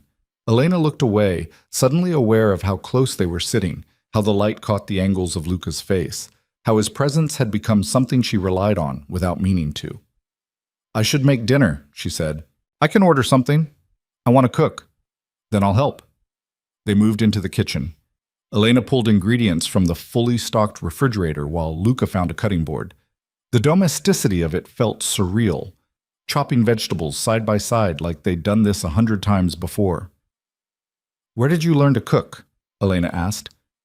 My mother. She insisted I know how to feed myself. Smart woman. She was. Past tense. She died 4 years ago. I'm sorry. Don't be. She had a good life after she left my father. Luca's knife moved with practiced precision. Started over in Boston. Remarried, died peacefully in her sleep at 68. That's more than a lot of people get. It is. They worked in silence for a while. Elena found herself stealing glances at Luca when she thought he wasn't looking, memorizing the way he moved, the concentration on his face, the careful control he maintained, even doing something as simple as chopping onions. Can I ask you something? She said. Always. Why me? Luca's knife paused mid-stroke. What do you mean? I mean you could help anyone. You have the resources, the connections, but you chose to help me. Why? He set down the knife. I told you, my mother, I know about your mother, but there are thousands of women in situations like mine. You don't help all of them. No, I don't. So why me? Luca was quiet for a long moment. When he spoke, his voice was rougher than usual. Because when I caught you on that platform, you looked at me like you'd forgotten people could be kind. Like you'd been surviving so long, you'd forgotten what it felt like to actually live. He met her eyes. And I remembered that look, from my mother, from myself after she finally left. I remembered what it took to come back from that. And I thought maybe I could help you come back too. Elena's throat tightened. It's not just about my mother. He moved closer. Somewhere along the way it became about you. About wanting to see you smile without flinching first. About wanting to hear you laugh without it sounding broken. About wanting to know what you look like when you're not afraid. Luca, I care about you, Elena, more than I should, more than is probably smart given everything else happening in my life. But I can't seem to stop. The admission hung between them. Elena's heart hammered against her ribs. I don't know what to do with that, she whispered. You don't have to do anything. I'm not asking for anything. I just needed you to know. He turned back to the cutting board, but Elena caught his wrist. Wait. Luca went very still. Elena took a breath, then another. Then she did the thing she'd been wanting to do for days but hadn't had the courage for. She kissed him. It was tentative at first, gentle, testing.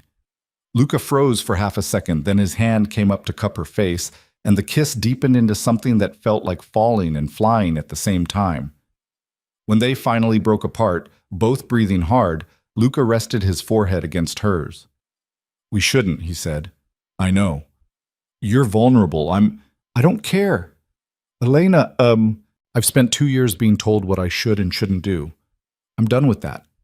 She pulled back enough to meet his eyes. I want this. I want you. That's my choice. Not Derek's. Not yours.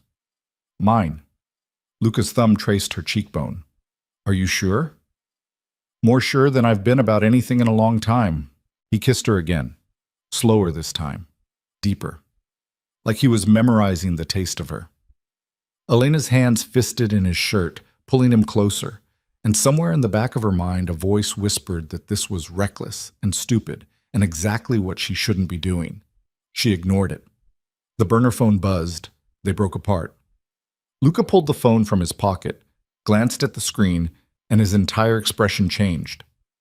What is it? Elena asked. Derek. What about him? He violated bail conditions, skipped his check-in with his lawyer. Luca was already moving toward the door. He's in the wind. Elena's blood ran cold. What does that mean? It means he's running or planning something. Luca grabbed his jacket from the coat rack. Either way, I need to find him before he finds you. I'm coming with you. Absolutely not. Luca, you stay here.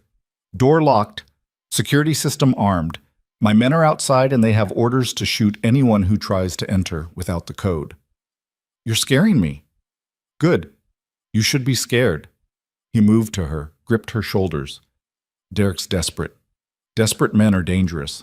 I need you to stay here where you're safe while I handle this. Handle it how?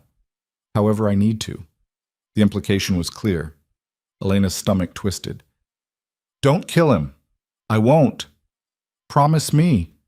Elena, promise me you won't kill him. Whatever he's done, whatever he's planning, promise me. Luca's jaw worked. I promise I won't kill him unless he gives me no other choice. It's the best I can offer. He kissed her once more, hard and desperate, then left. Elena stood alone in the kitchen, heart hammering, and listened to the sound of his footsteps fading down the stairs. The front door opened and closed. The security system beeped its activation tone. She was safe. Luca had said so. His men were outside. The building was secure. Derek didn't even know where she was, except he'd found Luca's apartment when that should have been impossible too. Elena moved to the window and peered through the blinds. The street was quiet, normal. No sign of Derek or anyone else. Her phone buzzed.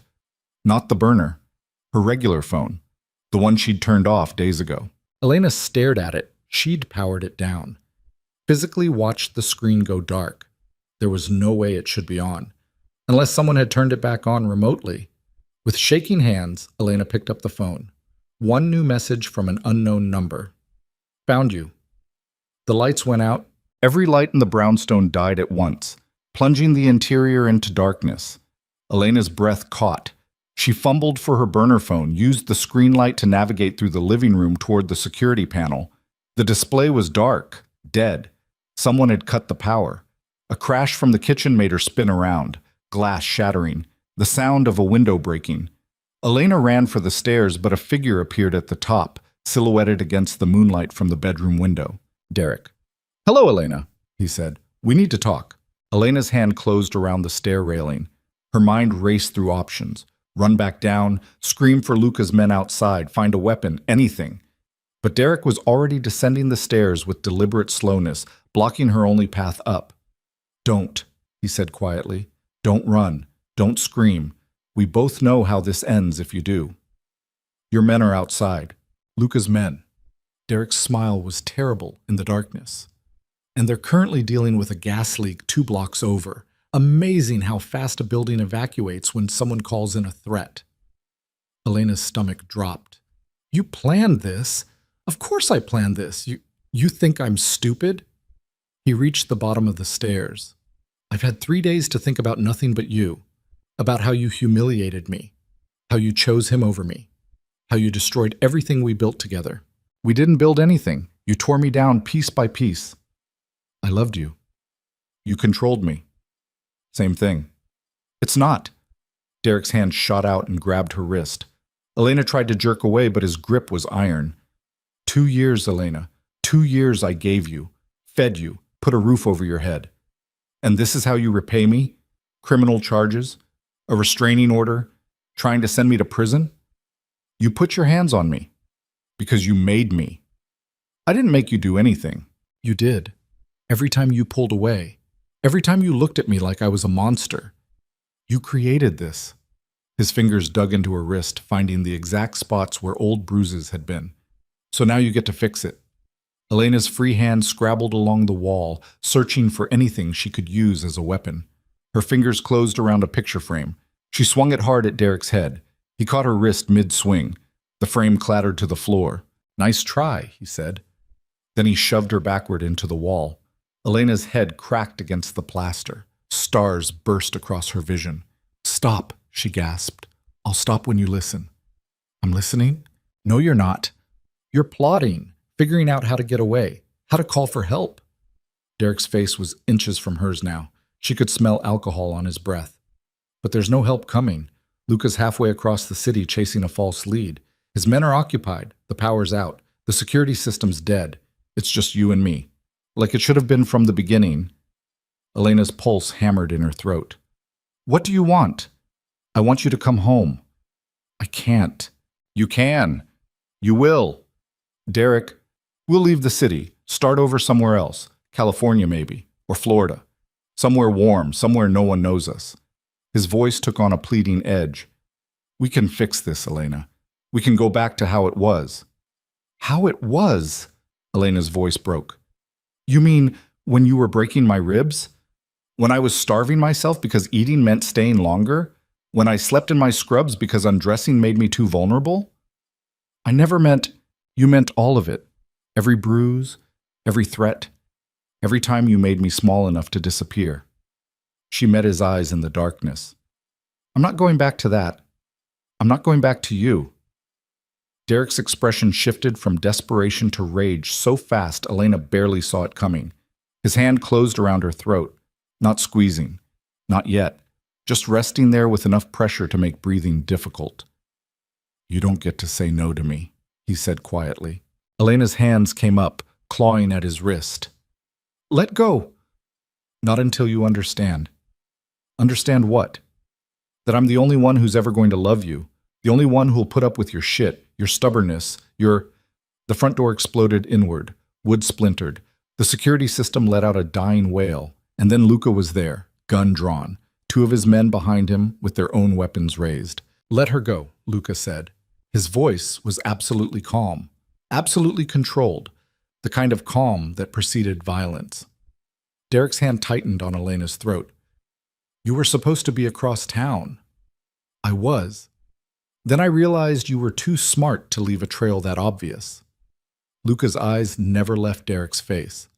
Let her go, now. Or what? You'll shoot me? With witnesses? In front of her? If I have to. You won't. You're too careful, too smart to risk a murder charge. Try me. The two men stared at each other across the darkened room. Elena could feel Derek's pulse hammering against her jaw where his hand pressed against her throat, could feel the rage vibrating through him like a live wire. She's mine, Derek said. She's no one's, Luca replied, especially not yours. I loved her first. You hurt her first. That's not love. You don't know anything about love. You're a criminal, a thug. The second the feds build their case, you'll be in prison and she'll be alone again. Maybe, but at least she'll be alive. Derek's grip shifted. For a moment, Elena thought he might actually let go. Then his hand tightened and black spots danced across her vision. Luca's gun never wavered. Last chance, Derek. Let her go or I put a bullet in your knee and you spend the next 6 months learning to walk again. You're bluffing. I never bluff. The safety clicked off. The sound was very loud in the quiet room. Derek's hand loosened fractionally. Elena sucked in a desperate breath. Good, Luca said. Now step back, slowly. Derek didn't move. If I let her go, you'll kill me. No, I won't. Liar. I don't want to kill you. I want you in prison where you belong. But if you make me choose between your life and hers, we both know which one I'm picking. The certainty in Luca's voice was absolute. Derek's hand trembled against Elena's throat. She ruined everything, Derek said. His voice cracked. We were happy. We were good together. Then she just gave up, stopped trying. She didn't give up, Elena said hoarsely. She survived you. Derek's eyes snapped to hers. What? I survived you. Every day. Every hour. I survived the version of you that hits first and apologizes later. The version that blames me for your anger. The version that makes promises in the morning and breaks them by night. Her voice gained strength. I survived you, Derek. And now I'm done. Elena, I'm done being afraid. Done making excuses. Done shrinking myself small enough to fit into your idea of what I should be. She grabbed his wrist with both hands. So you have two choices. Let go now and walk away. Or don't. And find out exactly how far Luca's willing to go to keep me safe. Derek's jaw worked. His grip tightened for one terrible second. Then he shoved Elena away hard enough that she stumbled. Luca's men were on him immediately. They had Derek face down on the floor, hands zip-tied behind his back, before Elena's vision cleared. Luca crossed to her in 3 strides. His hands were gentle as they tilted her chin up, examining her throat in the moonlight streaming through the window. Are you hurt? He asked. I'm okay. Elena, I'm okay. She grabbed his wrist, holding on like he might disappear. I'm okay. Derek thrashed against the zip ties. This isn't over. You hear me, Elena? This isn't over. I'll find you again. I'll always find you. You can't hide from me. You can't. One of Luca's men dragged him to his feet and hauled him toward the broken door. Derek's voice faded as they pulled him outside, still screaming threats, still promising revenge. Elena sank down onto the stairs. Her legs wouldn't hold her anymore. Luca sat down next to her. The police are on their way. Good. He violated bail, broke into a residence, assaulted you. He's not getting out this time. How long? With Marcus prosecuting, 5 to 7 years minimum. Elena closed her eyes. 5 to 7 years. It wasn't forever, but it was enough time to breathe, enough time to rebuild. Thank you, she whispered. You don't need to. Thank you. She turned to face him. For coming back. For keeping your promise. For being exactly what you said you'd be. Luca's hand found hers in the darkness. I told you. I keep my promises. Outside, sirens wailed closer. Red and blue lights painted the walls through the broken doorway. Elena squeezed Luca's hand and felt something inside her chest unclench for the first time in 2 years. It was over. Derek was gone. She was free. The next 6 weeks passed in a blur of depositions and court dates and lawyer meetings that all blurred together into one extended exercise in reliving trauma. Elena told her story to police officers, prosecutors, judges, showed them the bruises, the medical records, the documentation of 2 years spent surviving someone who claimed to love her. Derek's lawyer tried to paint her as vindictive, as a woman scorned seeking revenge. But Marcus dismantled every argument with surgical precision, presenting evidence so overwhelming that even Derek's own attorney looked uncomfortable. The trial lasted 4 days. The jury deliberated for 2 hours, guilty on all counts. Elena wasn't there when they read the verdict. She'd already said everything she needed to say. Instead, she was at the women's shelter in Harlem, teaching a basic first aid class to women who looked at her with the same hollow exhaustion she'd carried for months. Luca texted her when it was done. "It's over. He got 7 years." Elena stared at the message for a long time. 7 years. Derek would be 40 when he got out. She'd be 34. Different people, different lives. She texted back, "Thank you. Come home when you're done." Home. The word felt strange.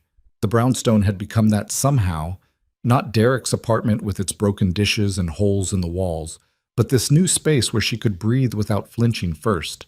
When the class ended, Elena took the subway back to Brooklyn. The city rushed past the windows, a million lives intersecting without touching. She thought about the platform where this had all started, where Luca had caught her before she fell, literally and metaphorically. The brownstone's lights were on when she arrived. Luca was in the kitchen making dinner, something that had become their routine over the past weeks. He looked up when she entered. "How was class?" he asked. "Good. Taught them how to treat burns. Useful skill. You'd be surprised how often it comes up." They moved around each other with practiced ease. Elena set the table while Luca finished cooking. They ate together, talking about nothing important, and it felt so normal Elena almost couldn't believe it was real. After dinner, Luca poured them both wine and they sat on the couch watching the city lights through the window. "Marcus called," Luca said. "The civil suit is moving forward. Derek's going to have to liquidate assets to pay the settlement. I don't want his money. You deserve compensation." "I deserve peace, that's all." Luca was quiet for a moment. "What are you going to do now?" "What do you mean?" "Derek's in prison. The trial's over. You're safe." He turned to face her. "What comes next?" Elena hadn't let herself think about that. She'd been so focused on surviving the trial, on getting through each day, that she hadn't planned beyond it. "I don't know," she said honestly. "Go back to work, maybe. Find my own place eventually. Figure out who I am when I'm not running." "You don't have to leave." "I can't stay here forever." "Why not?"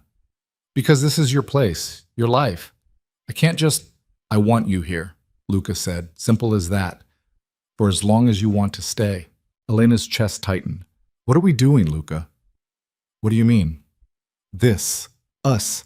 I've been living in your house for 6 weeks. We cooked dinner together. She gestured vaguely. "What is this? What do you want it to be?" "That's not an answer." "It's the only answer I have." He set down his wine glass. "I can't tell you what this is because I don't know.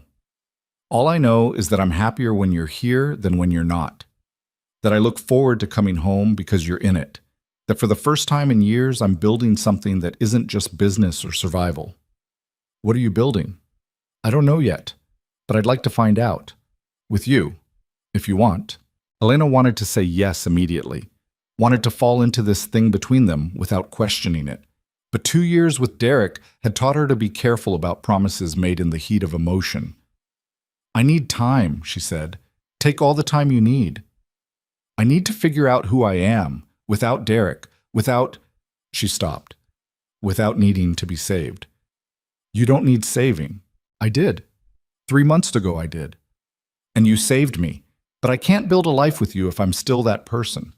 If I'm still the woman who collapsed on a subway platform because she forgot how to ask for help." Luca's expression was unreadable.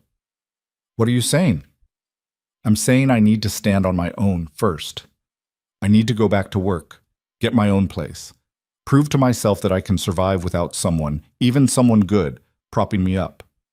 And then maybe we can figure out what this is. That could take months. I know. I'll wait." "You don't have to—" "I'll wait," Luca said again. however long it takes. Elena's throat tightened. What if I can't do it? What if I try to stand on my own and I just fall apart? Then I'll catch you, same as before. He reached for her hand. But I don't think you will. I think you're stronger than you know. You just need to prove it to yourself. How do you know? Because I've watched you survive Derek, survive the trial, survive everything that should have broken you. That takes a kind of strength most people don't have.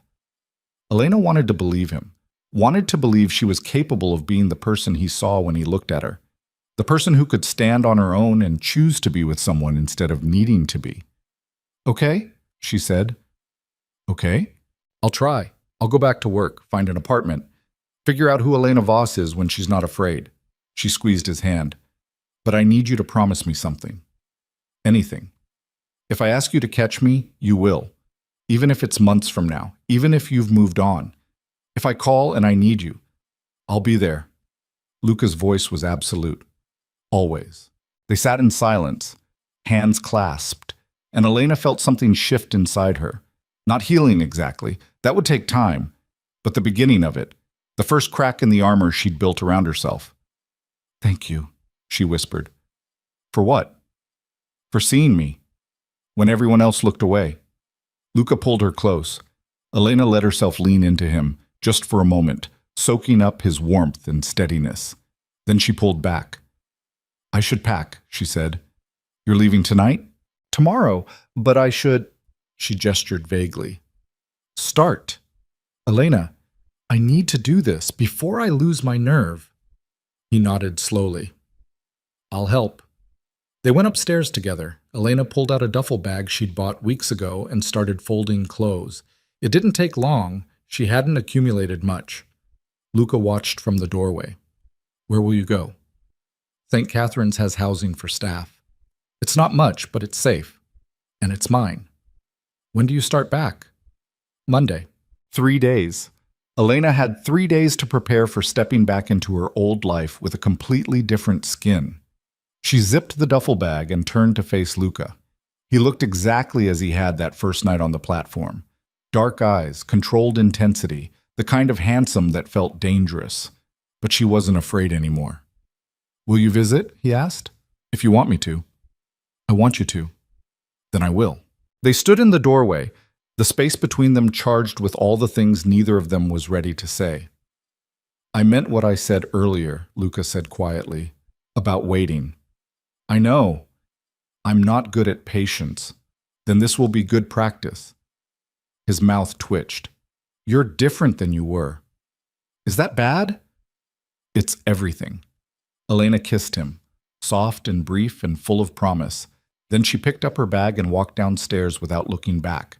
Because looking back was for people who weren't sure. And Elena was sure. She was sure she needed to do this. Sure she needed to prove she could survive without him before she let herself love him. Sure that 3 months from now, or 6 months from now, or however long it took, she'd walk back through his door as someone whole instead of someone broken. Luca followed her down. His driver was already waiting outside. I'll call you, Elena said. Please do. And if anything happens, if Derek gets out early, or... He won't. But if he does, you call me immediately. I will. She got in the car. Through the window, she could see Luca standing on the steps, hands in his pockets, watching her leave. She lifted her hand in a small wave. He nodded once. The car pulled away. Elena watched the brownstone disappear behind her and felt her chest tighten with something that wasn't quite grief. More like anticipation. Like the moment before a jump when you know you're going to fly but your body hasn't caught up yet. She was flying, finally. 6 months later, Elena stood in front of a mirror in her tiny apartment above a bodega in Washington Heights. The space was cramped and the heating was unreliable, and her neighbors were loud, but it was hers. Paid for with her own money from her own job. She'd gained back 20 pounds. Her hair was longer. The shadows under her eyes had faded. She looked like herself again. Better than herself. Like a version of Elena Voss who'd been forged in fire and come out stronger. Her phone buzzed, a text from Luca. Dinner tonight? My place? They'd been doing this dance for months. Careful dates, slow kisses, building something that felt less like rescue and more like partnership. Elena typed back, "I'll bring wine. Looking forward to it." She smiled at the screen, then she locked her apartment and headed out into the city. The subway platform where it all started was 3 stops away. Sometimes Elena took that route on purpose, standing at the yellow line and remembering the girl who'd collapsed there 6 months ago, who'd been caught by a stranger with dark eyes and careful hands. But today she took a different train, a different route, because she wasn't that girl anymore. She was someone new, someone stronger, someone who'd survived Derek and the trial, and the slow hard work of rebuilding herself piece by piece, someone who was ready to choose love instead of needing it. The train emerged from the tunnel into daylight. Elena watched the city blur past and thought about the brownstone waiting for her, about Luca making dinner in that beautiful kitchen, about the life they might build together now that she was whole enough to meet him as an equal. 6 months ago she'd been dying, slowly, quietly, one day at a time. Now she was living, really living, and it felt like flying. Luca answered the door before she knocked. "You're early," he said. "Traffic was light. Or you were eager. Maybe both." He smiled and pulled her inside. The brownstone looked exactly the same. Exposed brick, high ceilings, furniture that felt lived in, but it felt different too. Warmer. More like a home than a safe house. "I made pasta," Luca said. "Your favorite." "You remembered." "I remember everything." They ate dinner at the table by the window overlooking the street. Talked about work, about Elena's patience, about the foundation Luca was starting for domestic violence survivors. The conversation flowed easy and natural, like they'd been doing this for years instead of months. After dinner, they moved to the couch. Luca poured wine. Elena kicked off her shoes and tucked her feet under her. "I have something to tell you," she said. Luca's expression went carefully neutral. "Good or bad?" "Good, I think." Elena took a breath. "Marcus called. The civil suit settled. Derek's paying $200,000. That's good. I'm donating it." "To what?" "Your foundation, the one for survivors." She met his eyes. "I don't want his money, but other women need it. Women who are where I was 6 months ago. Women who need help getting out." Luca was quiet for a long moment. Don't say generous. It's not generous. It's necessary." "It's both." Elena shrugged. "Maybe. You've changed. You keep saying that." "Because it keeps being true." He set down his wine. 6 months ago, you could barely look me in the eye. Now you're sitting here telling me you're donating a small fortune to help strangers. They're not strangers. They're women who need what you gave me, a chance. What I gave you was a place to crash. You gave me hope." Elena's voice softened. "You gave me the first real kindness I'd had in years, and that hope kept me alive long enough to figure out how to save myself. You saved yourself. With help, your help. And now you're paying it forward." "Exactly." Luca reached for her hand. "I'm proud of you." The words hit harder than Elena expected. She blinked back sudden tears. "Thank you," she whispered. "For what?" "For waiting, for not pushing, for letting me figure out who I am without Derek." "Did you? Figure it out?" "I think so, or at least I'm getting there." She squeezed his hand. "I know what I want now."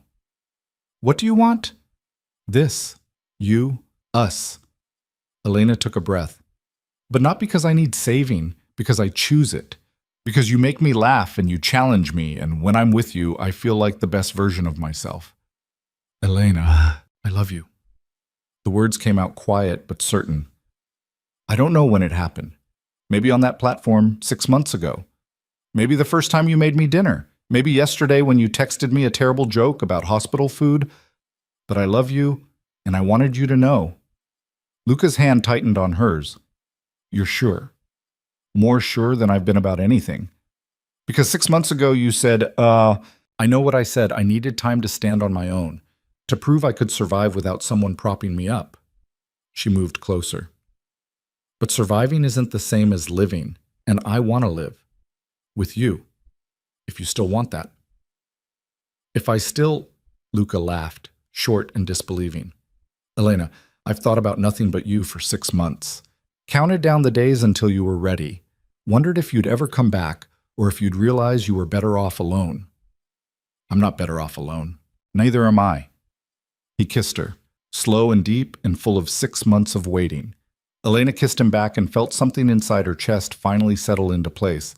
This was right. This was real. This was what love felt like when it wasn't twisted up with fear and control. When they finally broke apart, both breathing hard, Luca rested his forehead against hers. "Move back in," he said. "What?" "Move back in. Not because you need to, because you want to." His thumb traced her cheekbone. "Build a life here. With me." Elena's heart hammered. "That's fast. We've been doing this for 6 months. I've been independent for 6 months. And you can stay independent. Keep your apartment if you want. Keep working. Keep doing everything you're doing. Just do it from here. Come home to me instead of an empty apartment above a bodega." "I like that apartment." "I know you do. But do you like it more than this?" Elena looked around the brownstone, at the kitchen where they cooked together, the couch where they'd spent countless evenings talking, the life they'd been building slowly and carefully. "No," she admitted. "I don't." "Then move in." "What about your business, the federal investigation?" "Marcus is handling it. They don't have enough evidence to move forward. Probably never will." Luca's voice was steady. "I'm getting out anyway. Transitioning to legitimate business, the foundation, import-export that actually involves legal goods." "Why?" "Because I don't want to spend the rest of my life looking over my shoulder. And because," he paused, "because you make me want to be better. To build something clean, something real." Elena's throat tightened. "That's a lot of pressure. You can handle it." "How do you know?" "Because you've handled everything else." He was right. She had. She'd survived Derek, survived the trial, survived 6 months of rebuilding herself from nothing. She could handle this too. "Okay," she said. "Okay? I'll move in. Not because I need to, because I want to." Luca's smile was brilliant. "When?" "Give me 2 weeks to sort out my lease. I'll help." "I know you will." They kissed again, softer this time. Elena let herself sink into it, into him, into the certainty that this was exactly where she was supposed to be. 1 year later, Elena stood in that same living room surrounded by boxes. The brownstone had transformed over the past months. Her books lined the shelves next to Luca's, her photos hung on the walls, her favorite blanket was draped over the couch. It wasn't his space or her space anymore. It was theirs. Luca came downstairs carrying another box. "That's the last of it. Finally." "You have too many books." "There's no such thing as too many books." "Our shelves disagree." Elena laughed. "Then we'll buy more shelves. We'll need a bigger place. Eventually." Luca set down the box and crossed to her. "There's something I want to show you." "What?" He pulled an envelope from his jacket. "Open it." Elena did. Inside were architectural drawings, plans for a building, not residential, something larger. "What is this?" she asked. "A shelter, 3 stories. Space for 30 women and their children. Medical clinic on the 1st floor. Counseling services on the 2nd. Housing on the 3rd. Luca pointed to the details. "I bought the building last month. Construction starts in the spring." Elena's breath caught. "You're building a shelter." "We're building a shelter, if you want to be involved." "Of course I want to be involved." "Good, because I need someone to run the medical clinic." "Luca, I'm serious. You have the experience, the compassion, the understanding of what these women need because you've been there." He met her eyes. "Will you do it?" Elena stared at the drawings. A shelter, a real one, with medical care and counseling and space for women to heal. "Yes," she whispered. "Yes, I'll do it." Luca pulled her close. They stood together in their living room looking at the plans for something bigger than both of them, something that would outlast them, something built on the ashes of Elena's worst year and Luca's careful redemption. "We should celebrate," Luca said. "How?" He reached into his other pocket and pulled out a small box. Elena's heart stopped. "I know it's fast," Luca said. "I know we've only been living together for a year, But I also know I want to spend the rest of my life building things with you, shelters and foundations and whatever else we dream up. He opened the box. Inside was a ring, simple band, single stone, elegant and understated. Will you marry me? Elena looked at the ring, at Luca's face, at the architectural drawings spread across the table. A year ago, she'd been broken. 6 months ago, she'd been healing.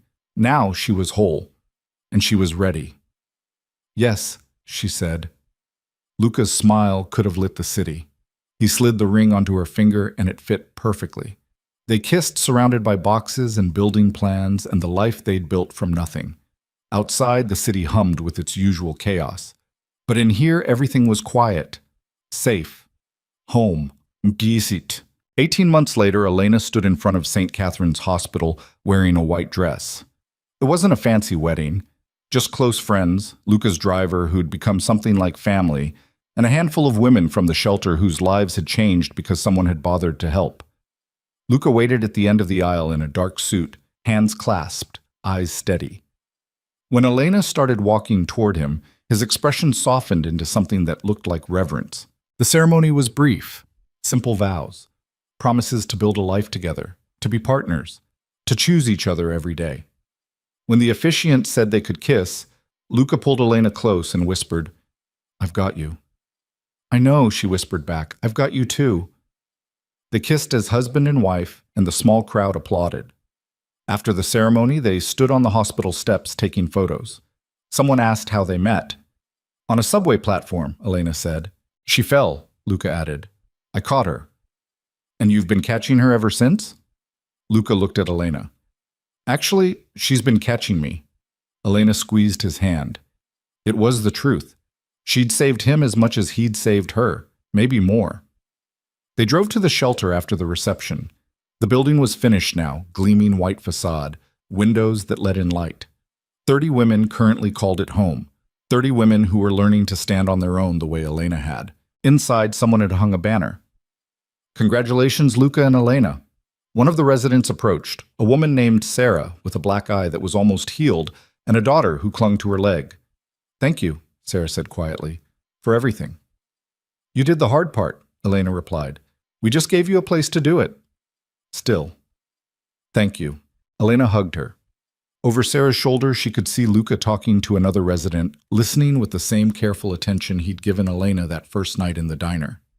This was what they'd built. Not just a shelter, not just a marriage, but a life that mattered, a life that helped people who needed it most. 6 months later, Elena stood in the bathroom of the brownstone staring at a pregnancy test. 2 lines, she was pregnant. Her hands shook as she set down the test. A baby. She and Luca were going to have a baby. Terror and joy warred in her chest. She thought about Derek, about the version of herself who'd been too afraid to eat, too broken to imagine a future. That woman wouldn't have survived this, wouldn't have been strong enough to bring a child into the world. But Elena wasn't that woman anymore. She was stronger now. Whole. Ready. She found Luca in the kitchen making dinner. He looked up when she entered. "You okay?" he asked. "You look pale." "I'm pregnant." The knife clattered to the cutting board. Luca stared at her. "You're pregnant. 8 weeks, I think." "I'm pregnant." "Are you sure?" She held up the test. "Pretty sure." Luca crossed the kitchen in 2 strides and pulled her into his arms. "We're having a baby." "Yes." "A actual baby. That's generally how pregnancy works." He laughed against her hair. "I'm going to be a father." "You're going to be a great father." "How do you know?" "Because I've watched you with the women at the shelter, with their kids. You're patient and kind, and you actually listen." She pulled back to look at him. "You're going to be amazing." Luca's eyes were bright. I don't know what we need to do. Doctor's appointment, prenatal vitamins, baby books, all of that. But first, Elena took his hand and placed it on her still flat stomach. "First, we just be happy." "I am happy." "Good. Me too." They stood in the kitchen with Luca's hand on her stomach, and Elena felt the last piece of her old life finally fall away. The girl who'd collapsed on a subway platform was gone completely now. In her place was a woman who'd survived hell and come out stronger. A woman who'd found love and built a life worth living. A woman who was going to be a mother. 9 months later, Elena gave birth to a daughter. They named her Sophia, after Luca's mother, after the woman who'd survived her own darkness and found the strength to start over. Elena held Sophia in the hospital room while Luca sat beside her, one hand on their daughter's impossibly small head. "She's perfect," he whispered. "She is. Thank you." "For what?" "For fighting, for surviving, for choosing to build this life with me." His voice cracked. "Thank you for not giving up." Elena's eyes burned. "Thank you for catching me. Always." Outside, the city rushed past, indifferent and enormous. But in this room, everything was small and precious and exactly right.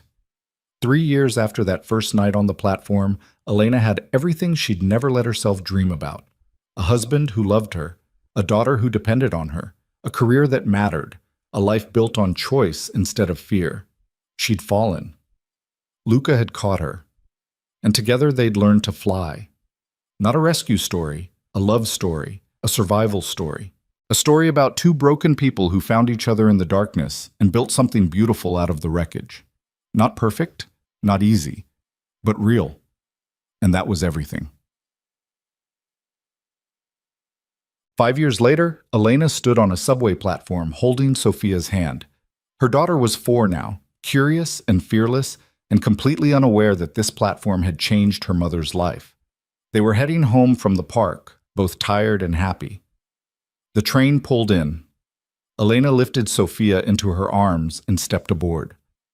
As the doors closed, she caught sight of a woman slumped against the far wall, young, maybe 25, thin, exhausted, bruises on her wrist that she tried to hide. Elena's breath caught. She knew that look, that posture, that careful way of making yourself invisible. The train lurched forward. Elena made a decision. She crossed the car and sat down next to the woman. "Hi," Elena said gently. "Are you okay?" The woman's eyes widened. "I'm fine." "You keep saying that." "Because it's true." Elena pulled a card from her wallet. The shelter's information, contact number, address. "When you're ready," she said, pressing it into the woman's hand. "Call this number. Someone will help." You don't need to decide right now. Just keep the card." The woman stared at it, then at Elena, then at Sophia, who was watching the whole exchange with wide eyes. "What is this place?" the woman asked. "A shelter. For women who need somewhere safe." You don't have to explain. Just know it exists, and when you're ready, they'll be there." The train pulled into the next station. Elena stood, Sophia still in her arms. "Take care of yourself," she said. She stepped off the train without looking back, because looking back was for people who weren't sure, and Elena was sure. She'd survived, she'd healed, she'd built a life worth living. Now she was paying it forward, one woman at a time, one card at a time, one moment of kindness in a city built on indifference. Sophia tugged on her sleeve. "Mama, why did you give that lady our card?" "Because she needed it, baby." "How do you know?" "Because I used to be her." "And someone helped you?" "Yes, someone helped me." "Who?" Elena smiled. "Your father. He helped me when I didn't even know I needed it." They walked home through the city, past the hospital where Elena had worked, past Derek's old apartment, now occupied by strangers, past all the ghosts of her old life. When they reached the brownstone, Luca was waiting on the steps. "How was the park?" he asked. "Good." Elena handed Sophia to him. "We gave away a card." Understanding flashed across his face. "Another one?" "Young woman on the train. She looked like you did." "Exactly like I did." Luca pulled both of them close. "You're doing good work." "We're doing good work." True. They went inside together. Their family, their home, their life built on the ruins of everything that had tried to destroy them. That night, after Sophia was asleep, Elena and Luca sat on the couch like they had 1,000 times before. "I've been thinking," Elena said. "About what?" "About expanding the shelter, opening a second location." "Where?" "Queens, near where I used to live. near where women like me are still trapped. Luca considered this. It would be expensive. I know. Take at least 2 years to get permits and funding. I know that too. We'd have to hire more staff, find another building, navigate city bureaucracy. All true, he smiled. Let's do it. Really? Really? If you're ready. Elena thought about the woman on the train, about all the women still trapped in situations like she'd been, about the difference one safe place could make. I'm ready, she said. Then we'll make it happen. They sat in comfortable silence, making plans, dreaming bigger, building the future one decision at a time. Outside, the city hummed its endless song. Inside, everything was exactly as it should be. Not perfect, not easy, but real, and chosen, and loved. And that was everything.